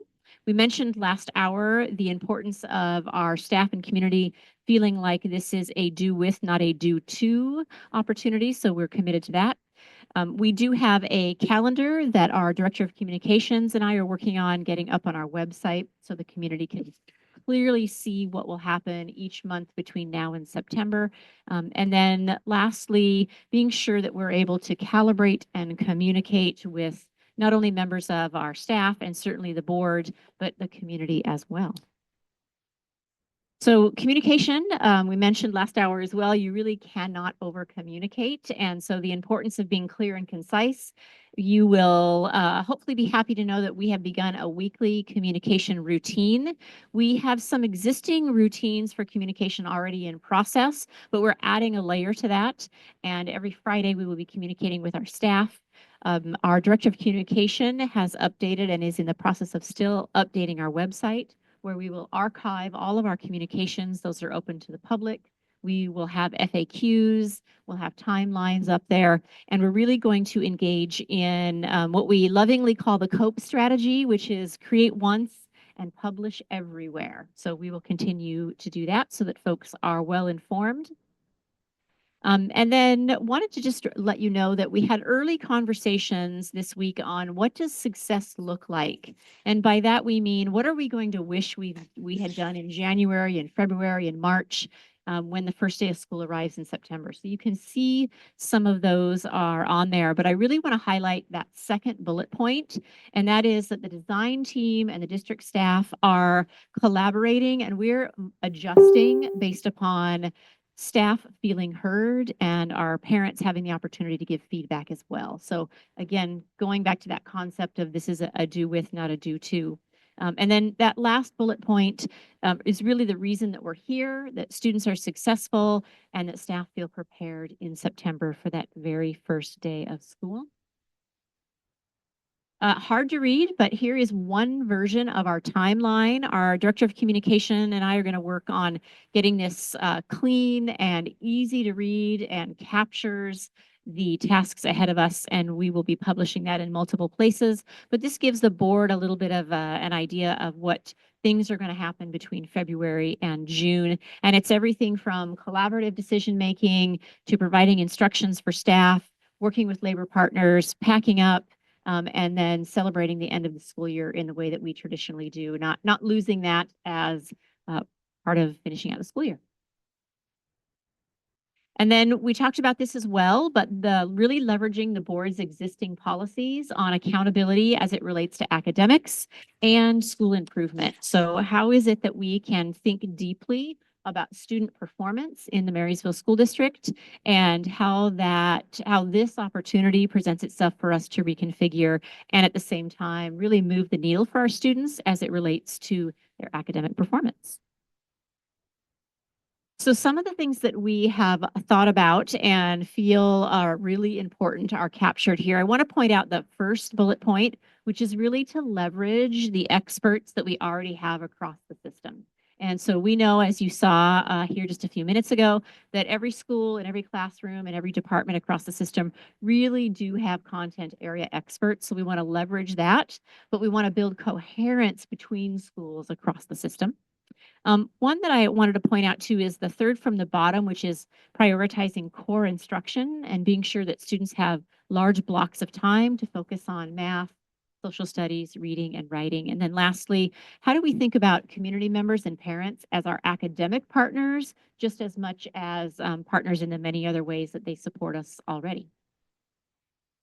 And then lastly, we just want to touch base on what might a multi-year plan look like for the district as we really take the opportunity to try to leverage growth at the same time that we are adjusting how students are attending our schools and what schools that they're going at. And this can be articulated with the board's existing strategic plan. So you can kind of see some of the highlights there. And if the board has any questions, I'm happy to answer those at this time. No, I appreciate, if you weren't here at the 5 o'clock work study, we went into this a little more in depth and really appreciate the information that came out of that and the questions that arose. And we look forward to the continued conversations around this area. Thank you very much. And again, if you weren't there for the 5 o'clock, I believe sometime tomorrow, you should be able to go back and review that meeting and listen to it. It will have those slide decks available on the website as well, so folks can see those slide by slide. Thank you very much. Thank you. All right, next up, we're going to do the cabinet updates presented by the executive directors. Good evening, Board of Directors, Superintendent Burgess, and members of the committee. I'm Brandon Bowman, the Executive Director of Finance and Operations, reporting out on our financial operations. As Dr. Burgess said, we received a favorable letter from OSBI stating that we've met our reporting requirements and then approving our plan for the 24-25 school year and beyond. This represents a lot of hard work by the finance department and tough decisions made by the leadership team, but we are on track to go forward. And looking forward, we've begun to plan our budget for the 25-26 school year in depth, starting with forecasting enrollment in each of these schools. I'll be sharing a calendar this month for that budget creation and adoption, so we can know going forward what to expect on a monthly basis. We're continuing to work with the State Auditor Office to complete our annual audit. That is going smoothly. And we're also working on an updated report to the Financial Oversight Committee that was requested to report on our financial health and stability metrics, and that is due February 19th. So we're also on pace to meet that. In the operations side of the fence, we're looking at staff needs in IT and transportation. We're actively searching for 2 tech positions that are on the website and also seeking mechanic roles in our bus board. Other than that, nothing of note in operations, and that concludes my report. Thank you very much. Good evening, Board Superintendent. Tonight, I want to start off just by thanking Director Thomas, Director Harrith, and Director Michael for helping with the interview process for our student reps. And so I wrote a little thing here about that, but I want to make sure that you know that your help was wonderful. So we interviewed 7 excellent candidates, as those of you that were there know, and the board selected 3 students to serve as student representatives this year. Students are going to receive their onboarding on February 10th, and then will begin on February 19th at that Wednesday board meeting. And they're all very excited about the opportunity. So our 3 students that we have so far, we have Gabriel, he goes by Gabe Bowler from Legacy High School. We have Ileana Romero from Heritage High School and Josiah Tuazon from Getchell High School. So we are going to still be working to place a representative from Marysville Pilchuck, and the plan is to get that spot filled as soon as possible. All of those students that were not chosen to serve, they were amazing too, as we all know, and they've been invited, and I believe that most of them are accepting the opportunity to work as a part of our budget planning committee. So thank you very much. Thank you.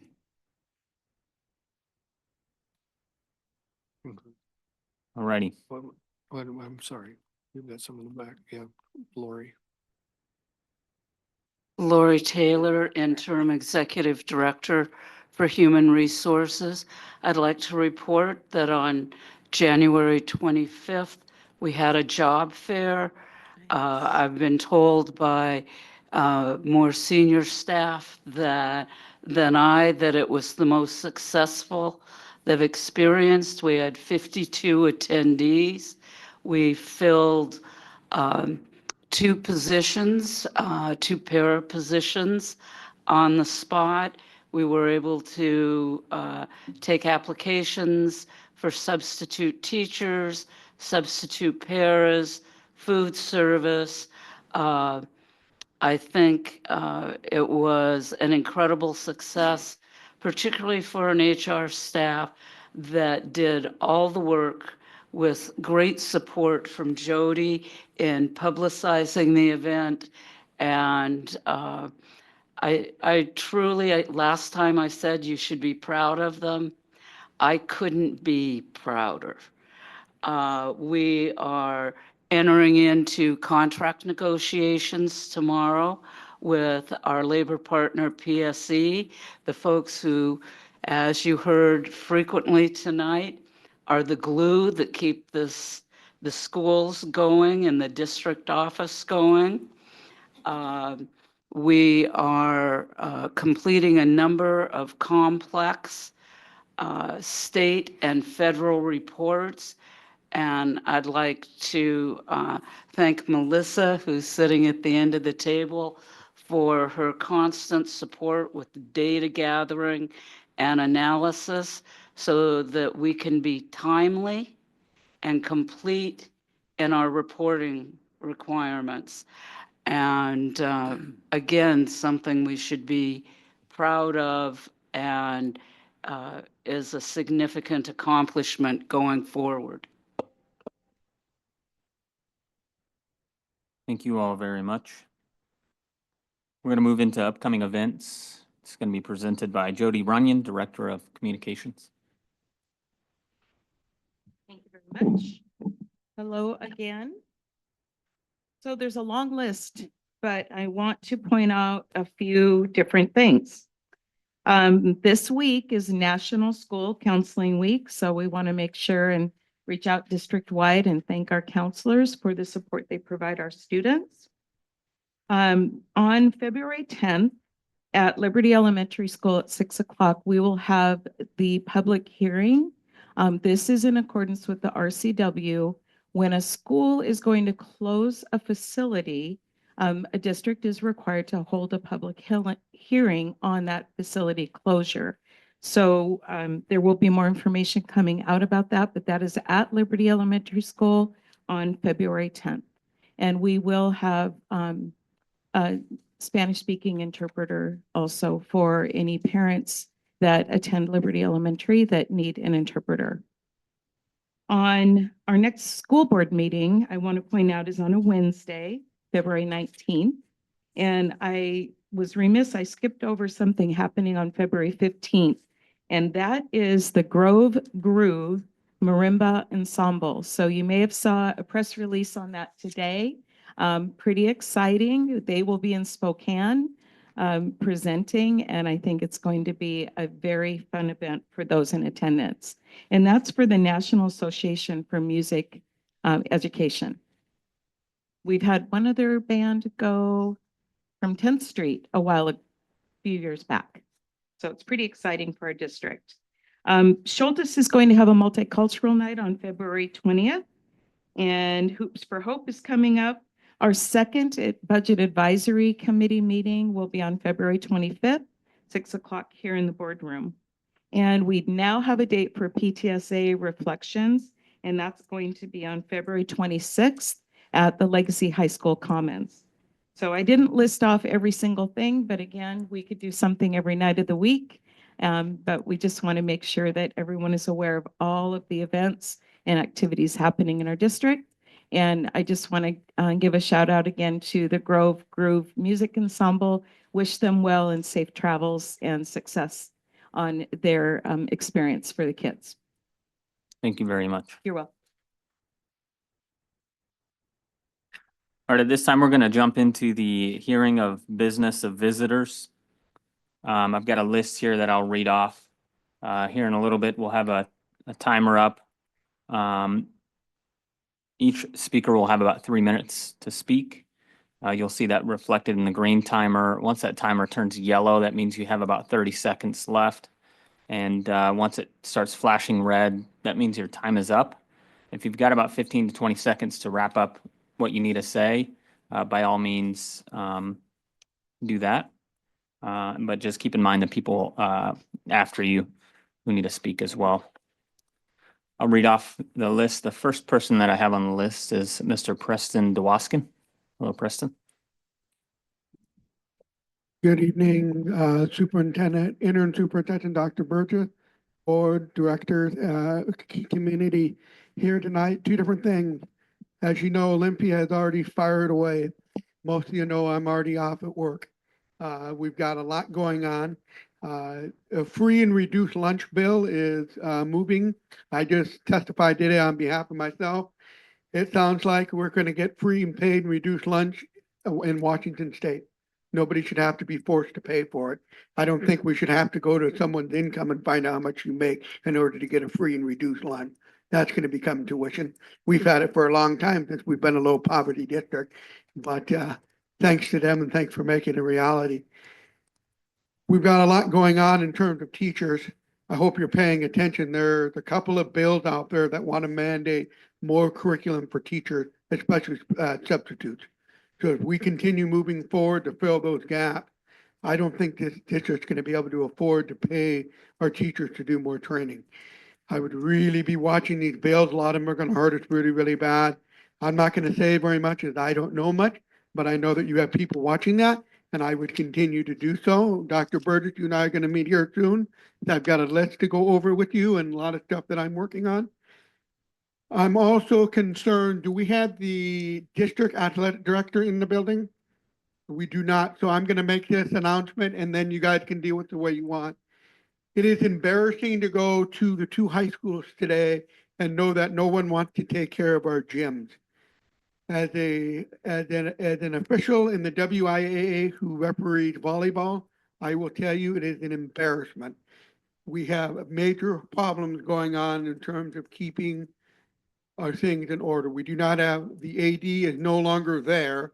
So therefore, the coordinators that are supposed to be working in the gym are not there. They're in the back room doing nothing. And therefore, when a match comes to time to start, there's no organization. You don't have a microphone working, you don't start on time.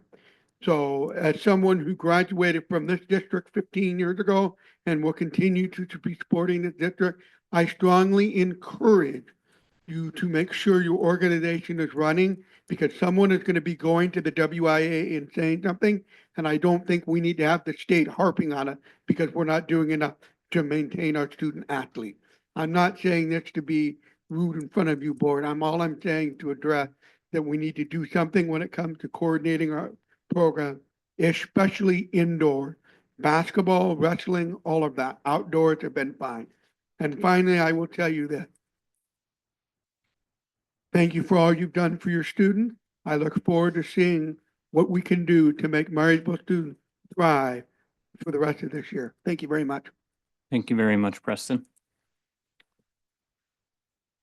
All right, next up, if I read your name on this and you thought it was a sign-in sheet, just let me know.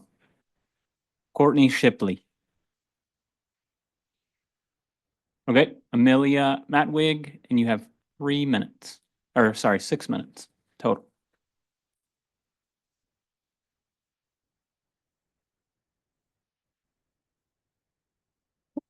Good evening again, board members, students, community members, and teachers. My name is Amelia Matwig, and I am a teacher at Legacy High School. I want to start by thanking the board members for trying to come up with a solution for Legacy High School. The students and staff very much appreciate that the board has to make difficult decisions, and we believe you are truly trying to figure out a solution. But there's still a lot of misinformation about Legacy, including our schedule and our students' ability to access classes and programs at other high schools. So far, no one from the school district has reached out to Legacy parents, students, or staff to enlist our help in finding a new location for Legacy. And really, this is understandable. The job of moving one school, closing another school, redrawing boundaries for affected students, and redefining the sixth grade for an entire district is an immense task. However, the indecision surrounding Legacy's future is directly impacting our ability to serve our students. Legacy typically begins recruiting efforts at the middle schools in February, but we are unable to do so effectively because what parent would sign their child up for a program without knowing the location? Legacy has reignited an online program in an attempt to bring students who left Marysville for other online programs back into the district. But district leadership has not advertised this program, which is making it difficult to reach those students. Additionally, current Legacy students are making plans to variance into alternative programs in other districts. Some have already left, or finding other pathways for their education, which leave them out of Marysville. I want to take a moment to talk about those other programs, which provide an alternative to traditional high school models in other districts. All of the other successful programs are located separate from the traditional high schools. Not a single program is located within a larger high school, because that is what works. As we advocated for many times, and as I believe you, the school board, may be beginning to understand, Legacy cannot provide students who need distance from a large high school that distance while being within a large high school. Students will not attend. They will find programs like Legacy in other districts. And we will not only lose only those students, but also the hundreds of potential students in coming years who will need an alternative to a large traditional high school. So today I'm coming before you to propose that we keep Legacy as its current campus until you are able to come up with a solution which gives our students the separate learning environment they require. I will remind everyone that the supposed savings from moving our program came entirely from staff cuts, not from closing a building. There is no plan to close the Legacy building.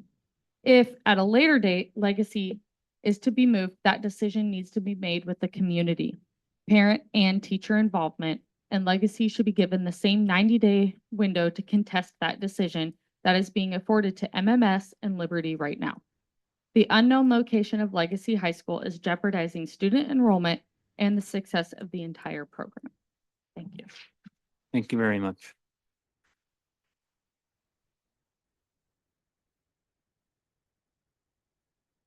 Next up on my list, I have Mr. Ray Sheldon.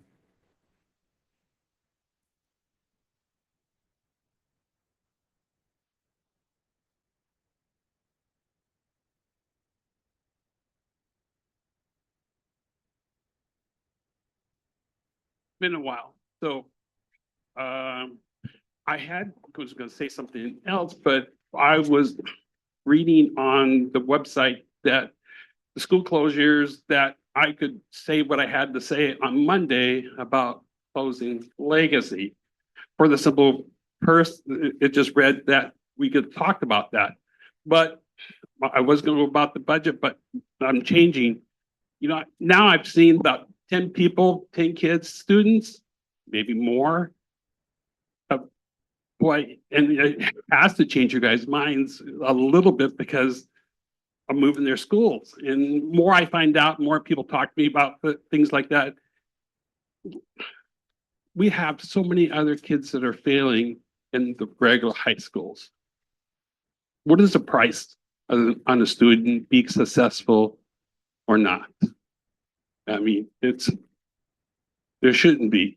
And they were there. I mean, there's room to grow. And where we put them next, there may not be room to grow. So we'll be able to take those students who can't perform to somewhere where they can't fit in. You know, it could be an easy pick. There's 5 of you. It's going to be hard. But the most thing is, what are we going to do? What are we going to do with the kids that can't just make it in a regular high school? There's a lot of them. A lot of us have great kids that could be fine, but we don't take time to think about raising up the other ones. And we have to do that. Yeah, money's quick. I mean, we could have, years ago, we could have, instead of dropped the levy $6 million and just kept on going and kept the same number, but we didn't. We dropped it maybe almost $6 million, and we voted yes, and now we're paying the suffering. And I still don't understand, with all this OSPI, why don't we get a committee together with big people and focus on the next levy in a year or two? We could do it. We make it running coherent with the levy we have now. You've scared everybody now. And when we make these decisions, we're going to scare them even more. I really truly think we can do this. I think we can pass and figure out what portion we need. We already know it's 5 for sure. It could be 3, another 3 million. We could do this, but just can't do it all myself. So it's a big thing. I think everyone's so frustrated, upset, and realizes, well, yeah, we saved a little bit of money, but maybe the schools really need the money. Thank you very much.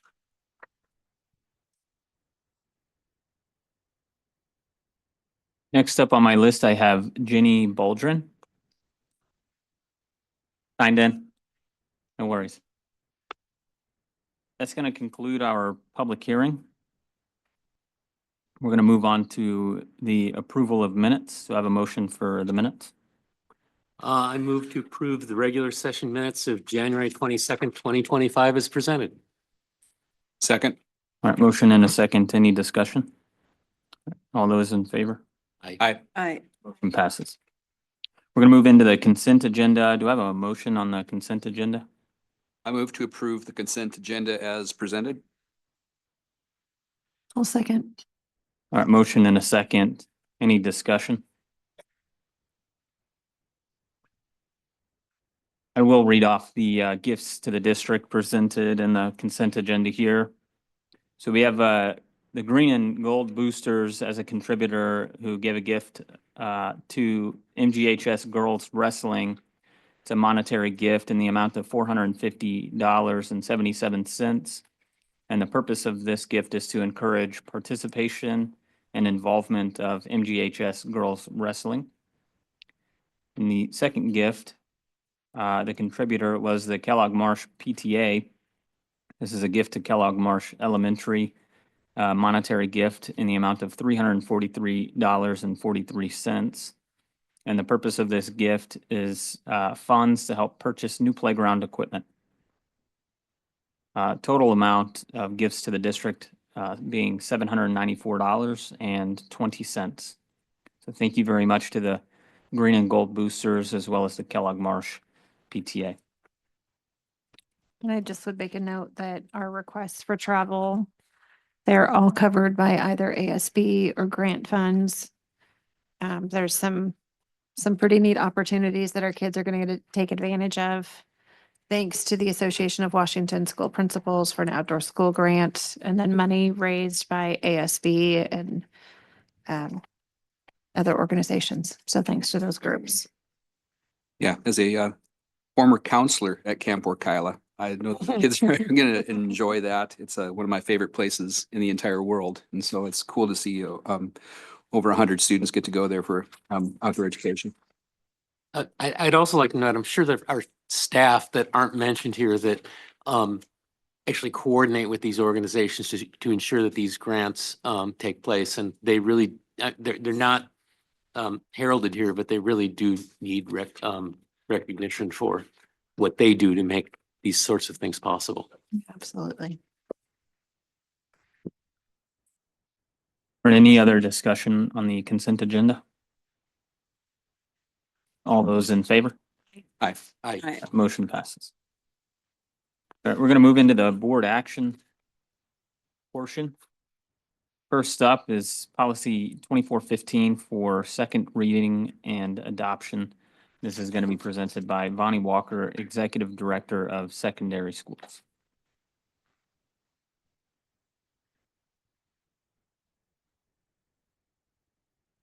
Good evening again, Board and Superintendent Vonnie Walker, Executive Director of Secondary Education.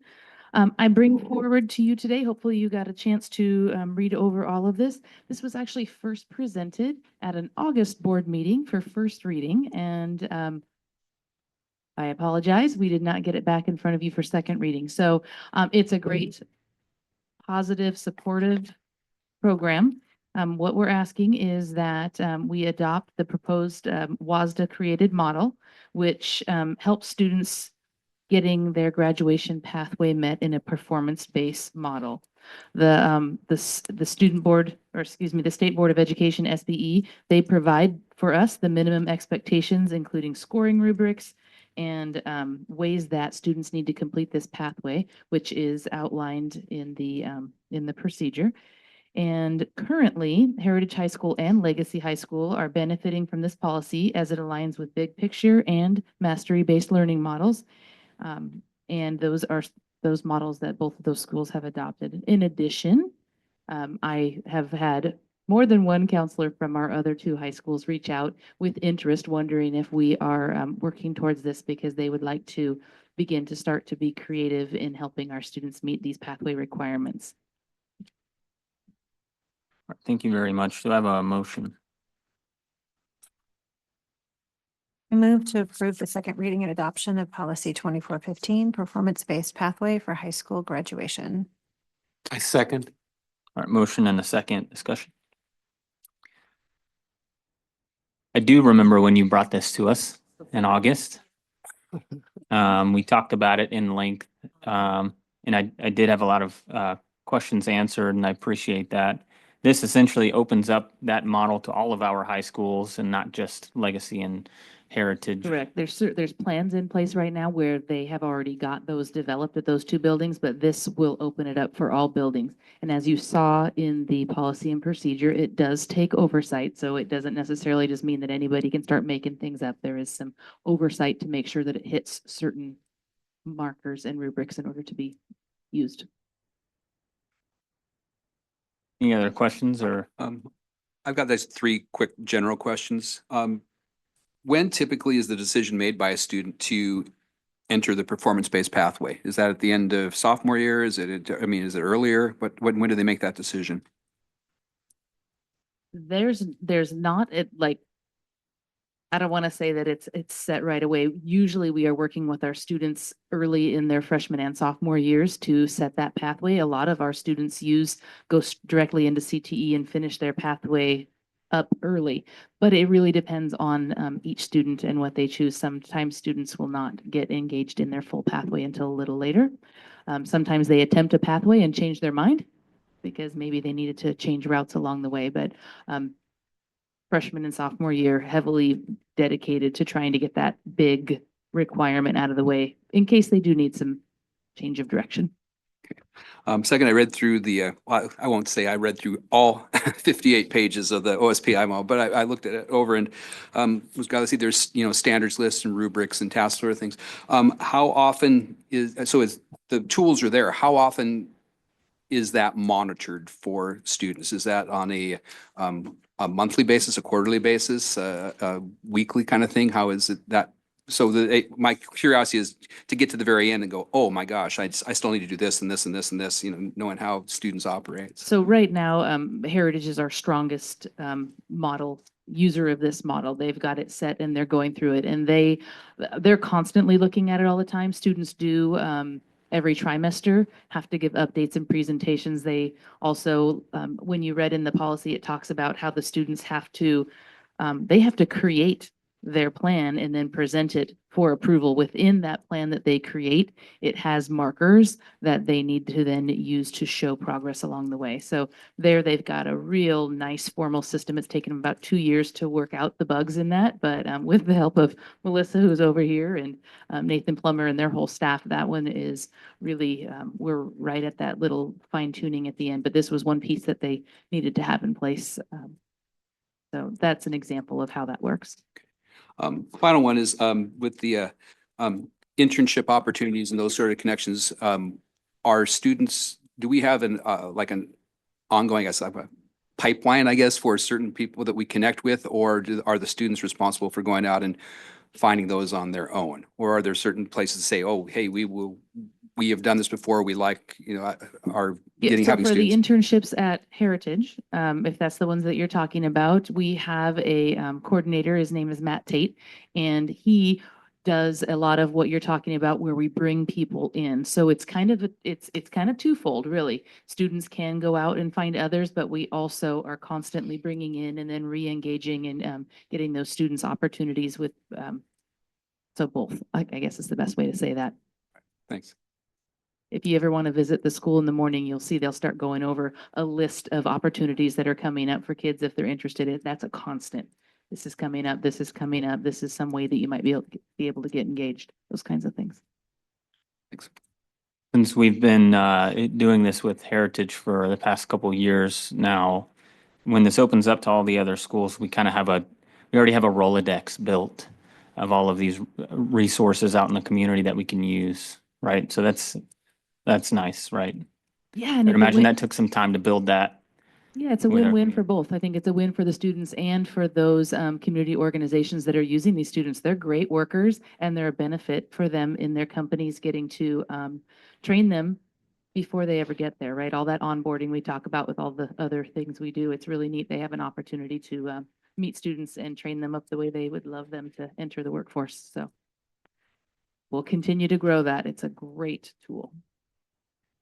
So, actually, one of my departments, at the government, tribal government has interns, and they learn all the skills that it takes to operate the front line there and provide, customer service, and it's really neat. They are doing the same task that even our CSR threes are doing, so.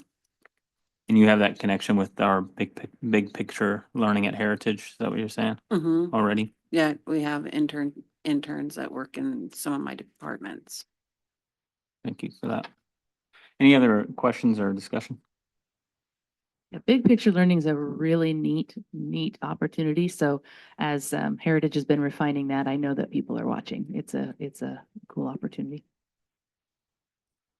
All right, all those in favor? Aye. Aye. All right, motion passes. Thank you, Thank you sir. very much. All right, next up, we're gonna go over the new course proposals for the 2025-2026 school year. This is gonna be presented by Melissa Van Zanten, Director of Communication and Assessment. Hello, Melissa. Good evening.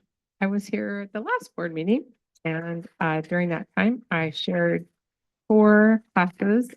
They say that they're new, but 3 of them are older than 4 years or have not been run in the last 4 years. So the 3 of them, advanced marketing, horticulture, career and college success, are proposed just to come back to life at the high schools, and then intro to strength and cardio would be new up at Gatchel. And so I'm hoping that you would want to move forward with these classes for the 25-26 school year. All right, do I have a motion? I move to approve the adoption of these 4 new courses for the 2025-2026 school year. Second. All right, motion and a second. Any discussion from the board?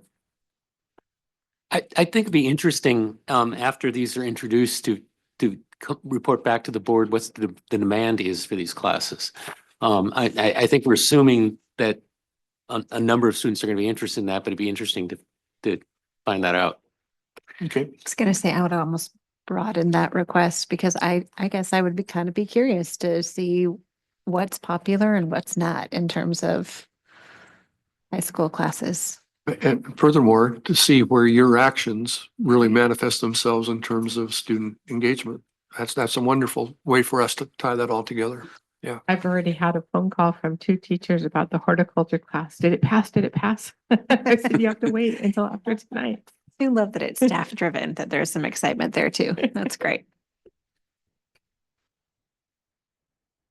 Any other discussion from the board? Well, I guess I'll just make a comment about the horticulture CTE. And I know that this was all staff driven, and also that the ECAP students that are on site there, they actually have a place in that light garden there too. So I feel like it's an amazing opportunity that um that encompasses all the ages at the school there. So I just really want to make a note of that because they'll have their own space to do growing and stuff there too.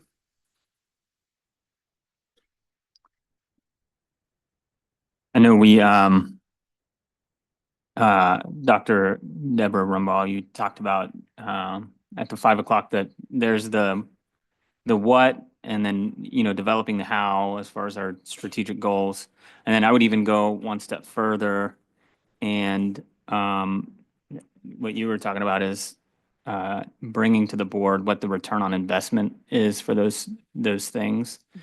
This being one of them, I think, to your point, Dr. Burgess, seeing what the impacts are of our decisions, I think, will give us some clarity in those areas. And so I'm interested in seeing what that looks like as well. But I do appreciate during the last board meeting, you came and we really dove into these 4 courses. And so I don't have any, I guess, further questions for you, but I wanted to make sure I made that comment. All right, if there's no further discussion, all those in favor? Aye. Aye. All right, motion passes. Thank you very Thank you. much.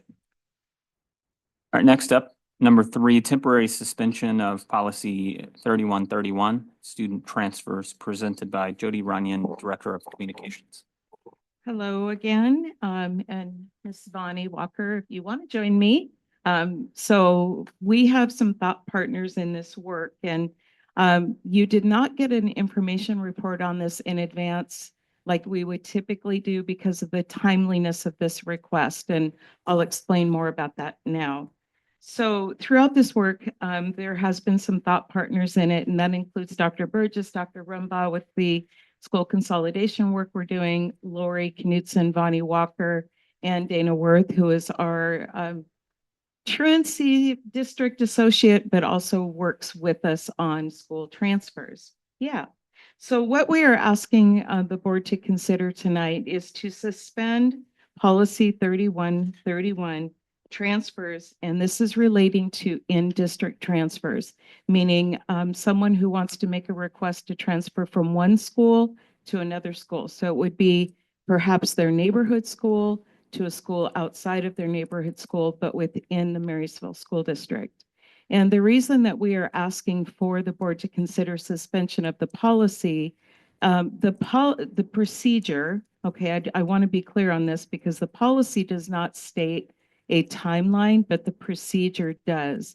But we want to be transparent in this process with our families because the Marysville School District has had a long-standing practice of opening up a quote unquote transfer window during the month of February. It starts February 1 and ends on the 28th or 29th, depending if we have a leap year or not.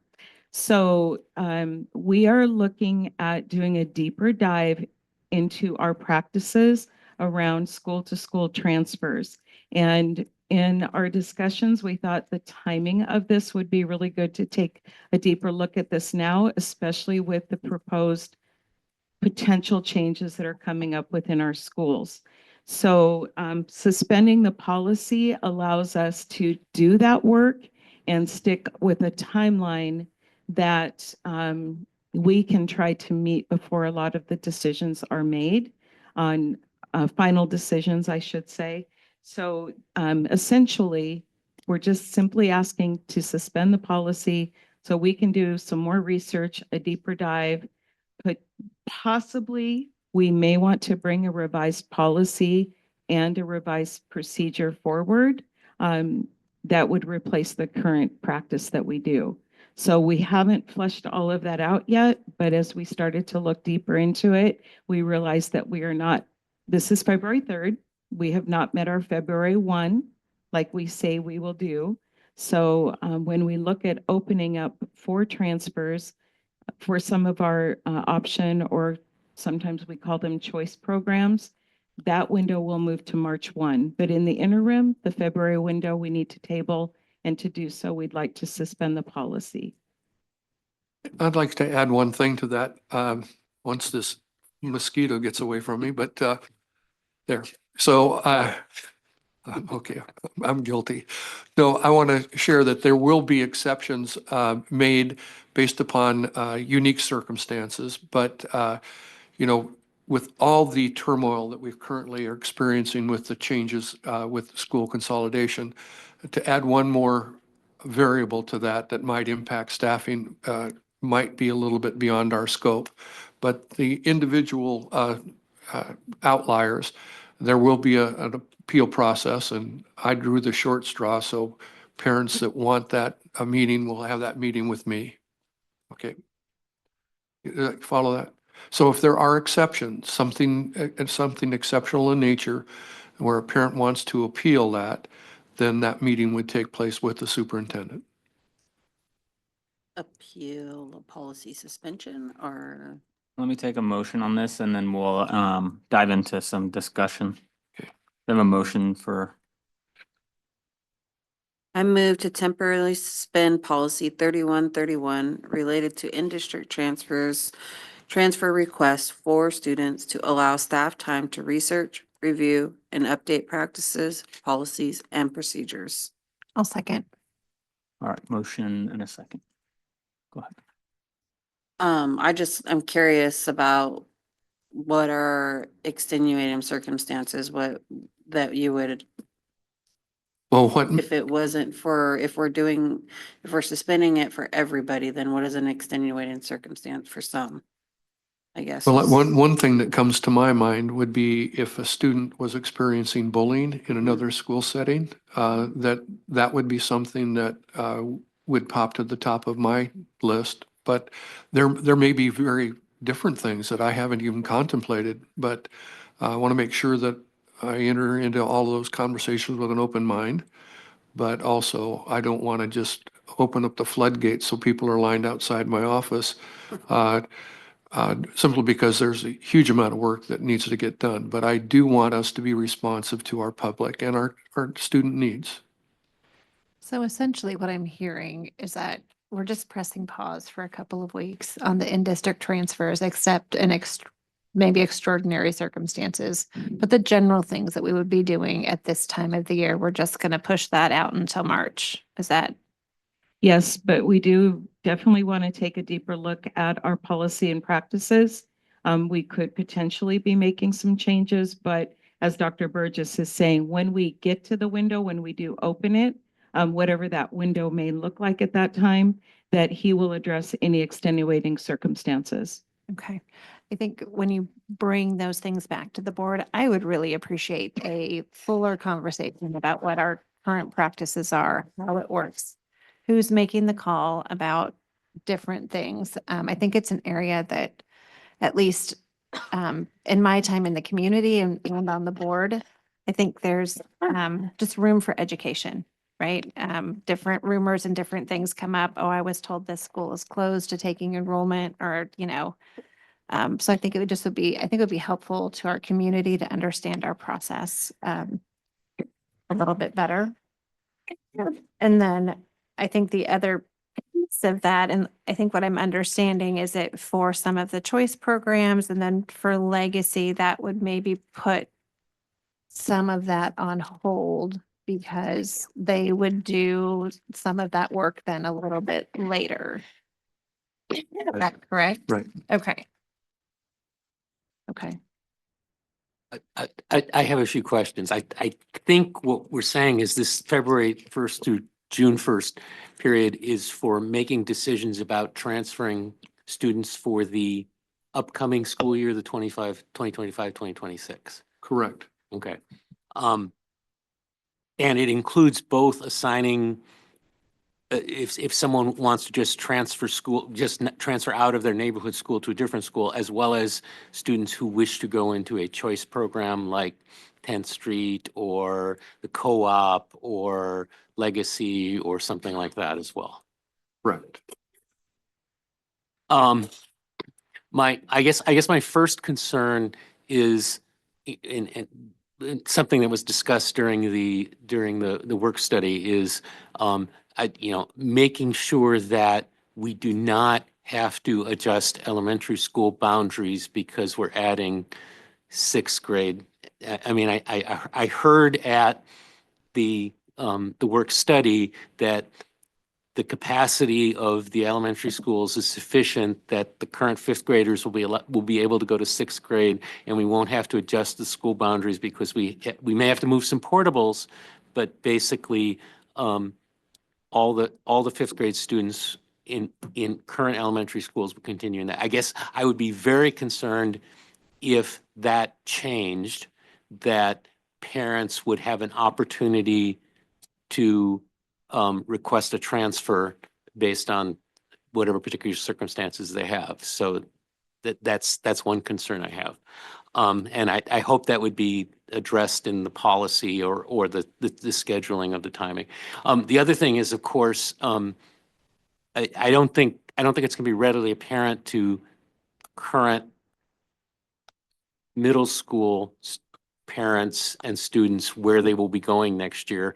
And until they're actually informed of that, I think the transfer request period needs to be open so that, people who have particular circumstances they want to address can make their petitions to the school district. So I think that needs to be taken into consideration as well. I'm curious for a lot of those reasons. If this is initially an issue, I understand that we maybe want to go back to the policy and address some stuff in the policy. But if the initial issue is that the procedure has a timeline specified in there, and we're not going to meet that timeline, do we have to suspend the policy at all? Can we not just make some procedural updates? And then while the new policy or procedure is being drafted, once that's complete, then take that to the board. Absolutely. So you would not have to suspend the policy right now because it is not in the policy, but we wanted to make sure that the community is very clear that we are not using the February 1 window of time as a time to apply for transfers right now. So we actually kind of want to suspend our procedure while we do a deeper dive. So you would not have to, but I would want to be really clear on how I get the information out from the district to our community, our families, so that they know, because there are calls coming in to Dana. They're asking our principals, they're wondering what's going on because they're so used to that February 1 date. So we certainly, whatever the board's desire is on that. And then I did want to clarify something that Director Thomas asked. So it's not very typical, but there's a possibility that we still accept some transfers for this school year, 24-25, for certain circumstances. So our practice will remain intact as it is. So to your point, keeping the policy in place, because we will follow our current policy and our current practices and procedures, but we do need to take a deeper dive, which potentially we may want to bring a revised policy forward. So I think we were thinking about packaging it, but whatever the board desires, we can work with. I just don't want, if we were to take the action to suspend this policy, in the absence of information, chaos ensues. So you'll have parents who maybe are thinking about transferring their students see that this policy is being suspended and that might cause some worry. So if this is an action that we're going to take as a board, then it needs to be an action that has, I think, some some more information. So this, this date is going to be changing to this. Here's the open window for you to apply for a transfer of your student versus we're going to suspend this policy and come back to it on the 19th, and it may or may not be adopted. Am I making sense? Mm-hmm. Well, I think it would be better to suspend it for a specific length of time so that basically, I mean, that sets a deadline for everything, and whether it's 19 days or 1 month, I don't know that matters that much, but if we're going to suspend the policy, it should be for a specific period of time. And before that time, it will either be reinstated or we'll have to enact a new policy. Did I hear you correctly that you're proposing to move that transfer window to March 1st? Was that, or did Yes. Yes, Okay. but it may not look the same. I think that's probably, we need to do some research and review and further look into this. So what we're proposing is that we want to look at the policy, potentially change the policy, but we will have a window of time because we have option schools too. Right. So we do have to, at some point, open up a transfer window.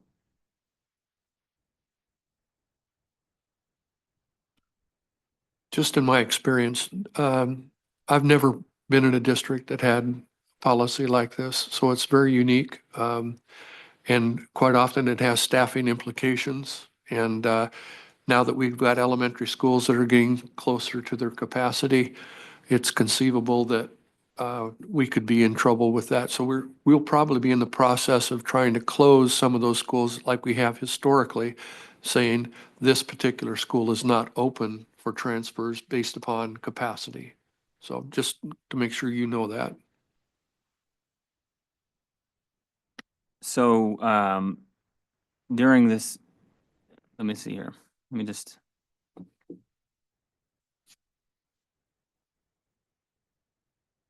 So does the procedure outline the timeline for just a parent making a request, or is the timeline that needs to be changed the follow on to the request? So are we closing requests, or are we just closing the response to the requests until a certain time? Those determinations have not been made yet.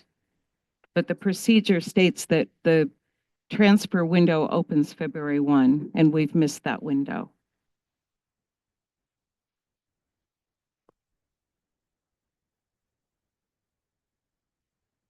Any other questions from board members?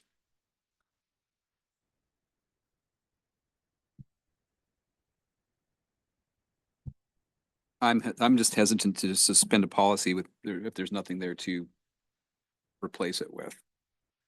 I can see maybe if there's a way to do that just by extending the date or kicking the date down, 30 days or whatever, say, okay, we're opening on March 1st instead of February 1st. That does give time to kind of take care of both of those. I think it's a lot cleaner to do it that way. And then it also gives us time to make a decision and have that policy set. But I'm kind of hesitant to get rid of something if there's nothing there to put in its stead. I think it leaves yourself open for a lot of misinterpretation. Well, I agree. Yeah, I mean, I could support suspending the policy for a limited period of time. And I could also support agreeing to change the procedure to say March 1st. Either approach I think works for me, but whatever the other folks would want to consider. Is there a possibility that the board could potentially entertain a motion that doesn't necessarily suspend the policy, but if we want to make policy and procedural changes, I don't want us to make promises we can't keep, like we're going to just extend it to March 1 and it's going to look exactly the same, because we just need time to do more research. Or would the board be open to entertain a motion that states temporarily suspending the policy to make these adjustments, but in lieu of a suspended policy, we will keep our current practices in place? I think I'll defer to Dr. Burgess on his recommendation for that, but Well, I certainly favor the 1 month delay, certainly, whether or not that requires a board suspension or simply you give us the latitude to change procedure until move that from February 1st to March 1st. That gives us the opportunity to take a deeper look in that. But again, I want you to know that there will be schools that will be closed, and there have been historically, simply because of capacity.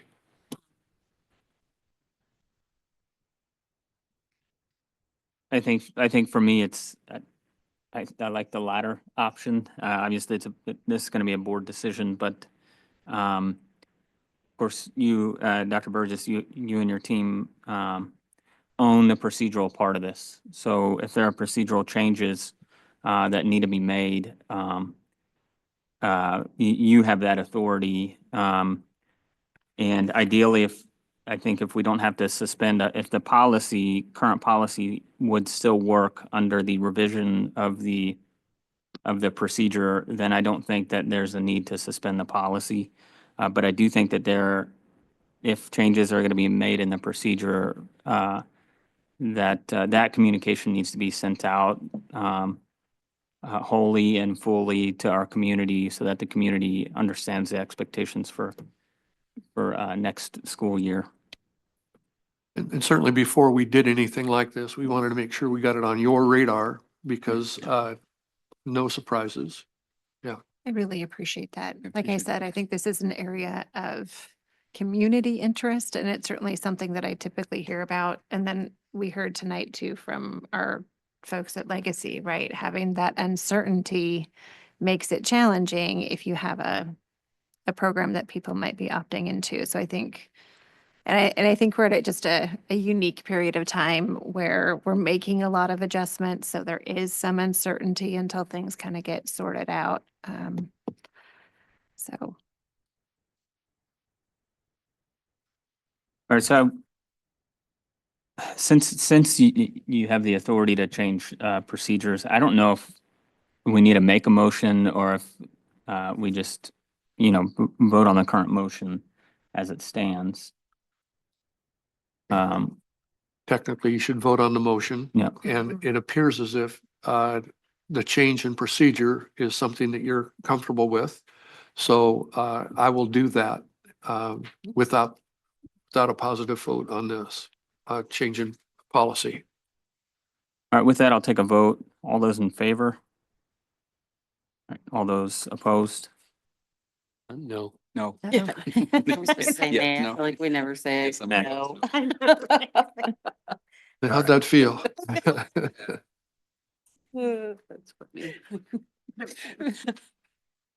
thank you for your feedback. We will carry forward. Thank you very much. All right, we're going to move into some follow-up items here. We've got work study dates, board meeting dates, and upcoming events. February 19th, we'll have our work study and regular session meeting. Typically, work study starts at 5, but that time could vary, so be sure to check in prior to February 19th for that time. Regular session will start at 6. We're going to move into superintendent comments. I want to tell you all about an experience that I had, and several people here were there. And it was when I saw the Marysville United basketball team compete. Oh my goodness, what a special moment. And Amy Sheldon, thank you. Thank you very much. I seldom get emotional about a basketball game, but boy, did I get emotional about that one. We cheered all night long, regardless of what team made the basket. It was a very special moment, and thank you for your work in putting that together. And you said it was hard work, and from my heart, it was work well worth it. Thank you.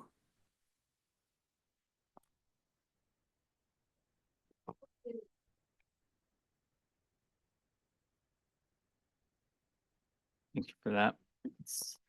We will move into board comments. Start with Director Thomas.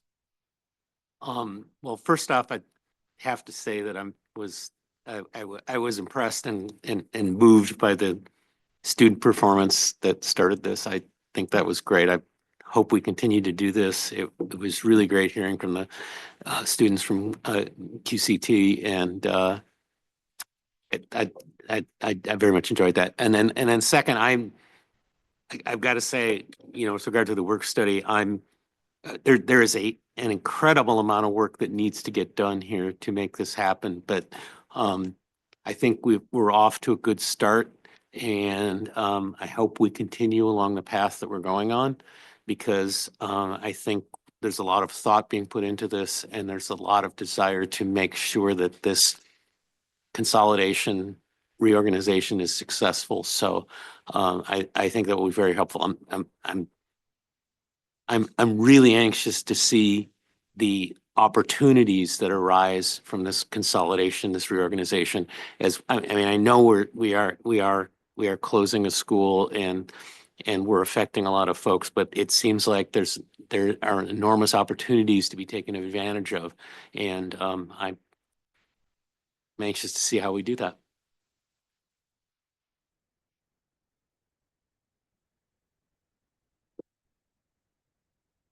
Been a great, the last week or so has been really good.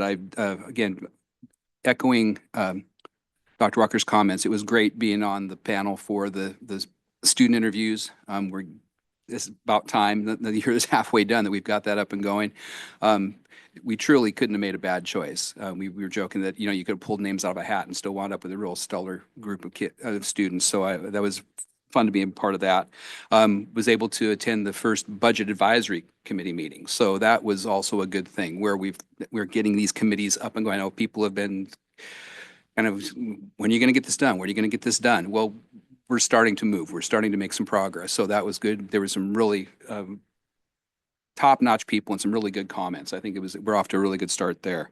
Got to go and see lots of basketball. Was able also with Dr. Burgess to watch the unified basketball. That is awesome. Went to wrestling. Saw Marysville Pilchuck High School have an undefeated season, and I'm going to steal your thunder, but congratulations to your family. Director Davis's nephew Joseph won his 100th match as a wrestler, which is just an outstanding season. I was like, well, I missed the first 99, but I was glad I was there for the 100th.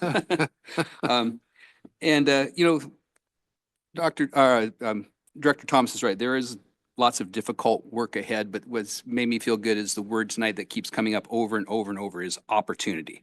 That we have an opportunity to improve outcomes for our students. We have an opportunity to innovate our instruction. We have an opportunity to use the talents of our staff and the people that we have here in the district. We have the opportunity to engage our community as partners in getting this thing on the right track, and most importantly, an opportunity to do better for our students. So while there's a lot of work ahead, I am invigorated by the future, and I'm looking forward to working on this. Well, that's a tough act to follow. Could echo many of your comments, and I wanted to thank you for launching our budget committee and had the opportunity to attend. And I have to say, I was really encouraged by the participation. I think we had 60 folks who signed up. The room was full, at least 40 folks maybe in the room. And it was great to see a broad representation from the community, lots of parents, lots of staff, people who have financial expertise in their, daily life, coming to participate in that. I thought it was a good discussion, and appreciate just getting it launched. There's a lot going on, and it's a little bit of getting back to normal, right? The normal things that we're going to do as a district. Also really appreciate hearing from our students tonight, and I loved the staff recognition. I think that's another thing, that when you're in school every day, you see all of the folks who work really hard to make school happen for our kids. But it's nice to see them recognized here as well. And, I just would echo Craig's comments on school consolidations and opportunity. I appreciate the work that's been done in a relatively short period of time. If you know me, the word calendar was brought up, and the fact that we are calendaring this out makes me very, very happy. Um, I think, working from a deadline and a goal and working backwards to make sure you get those tasks done is so important. So I appreciate all the work that's gone into it. We talked tonight in kind of broader strokes, but we do have some individual programs that have been impacted by our decision last week. And we didn't talk a lot about them tonight, but to the degree that we can start working with our friends at Legacy and at 10th Street to kind of bring some certainty so they know what to expect next year, that would be great. And I guess my last comment is I really appreciate Ray Sheldon's comments tonight about thinking about our next levy and next funding opportunities. I think we have a capital bond that we've just made our last payment on. We haven't had a technology levy in a while. I think our last technology came from grant money that was ESSER money that we used to buy technology. And then obviously we're going to have an operations levy relatively soon. So I appreciate that folks are thinking about it because those dates are going to come far too soon. So that's all for me.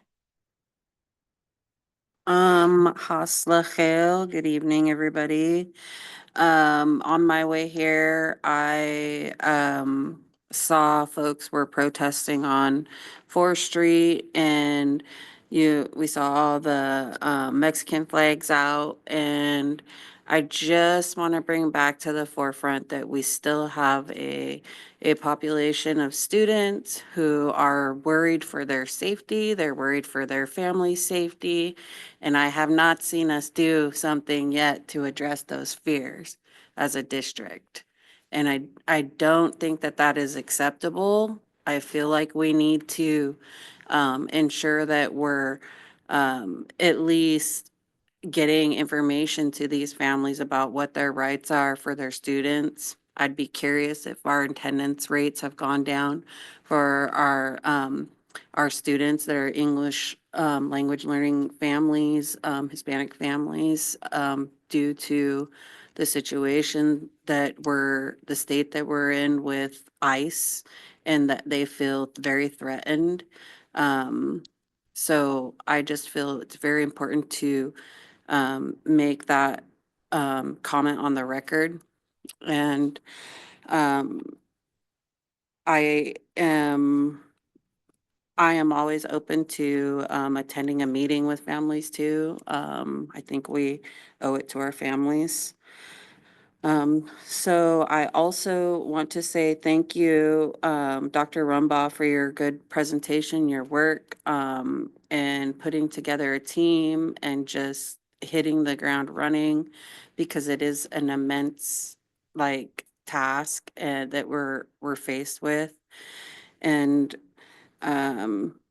so looking forward to seeing that. And I appreciate that your presentation is that you consistently talk about being adaptable, and this is a do with,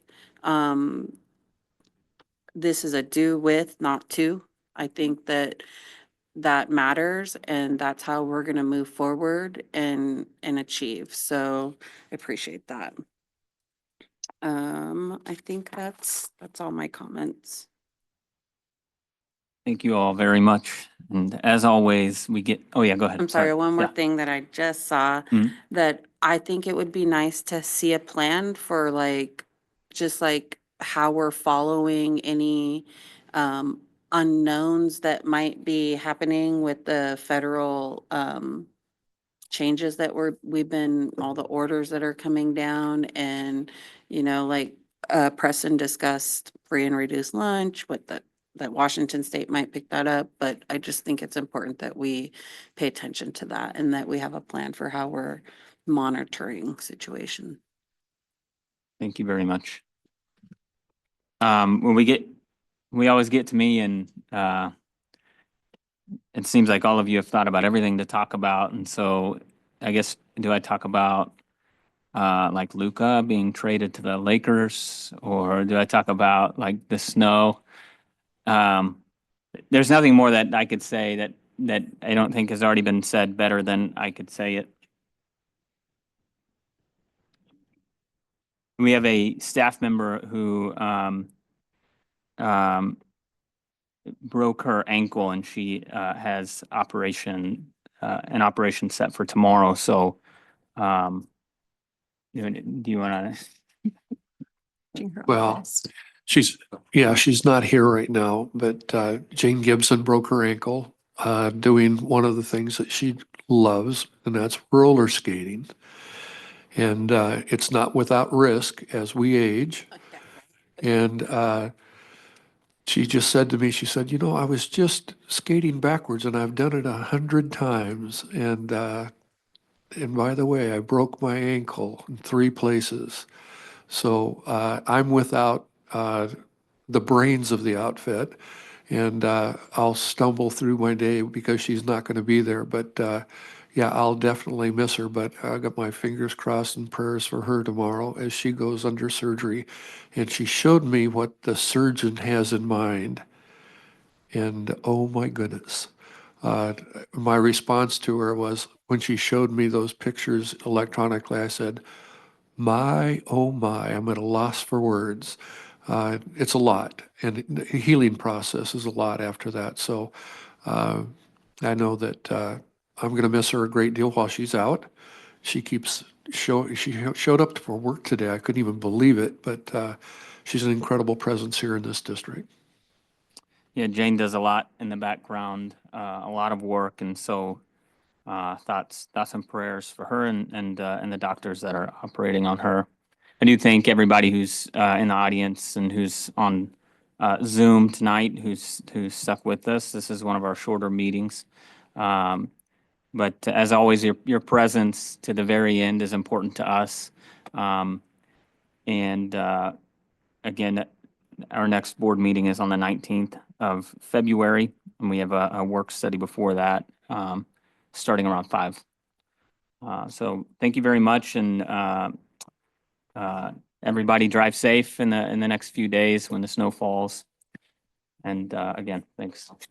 We're gonna adjourn. The time is 7.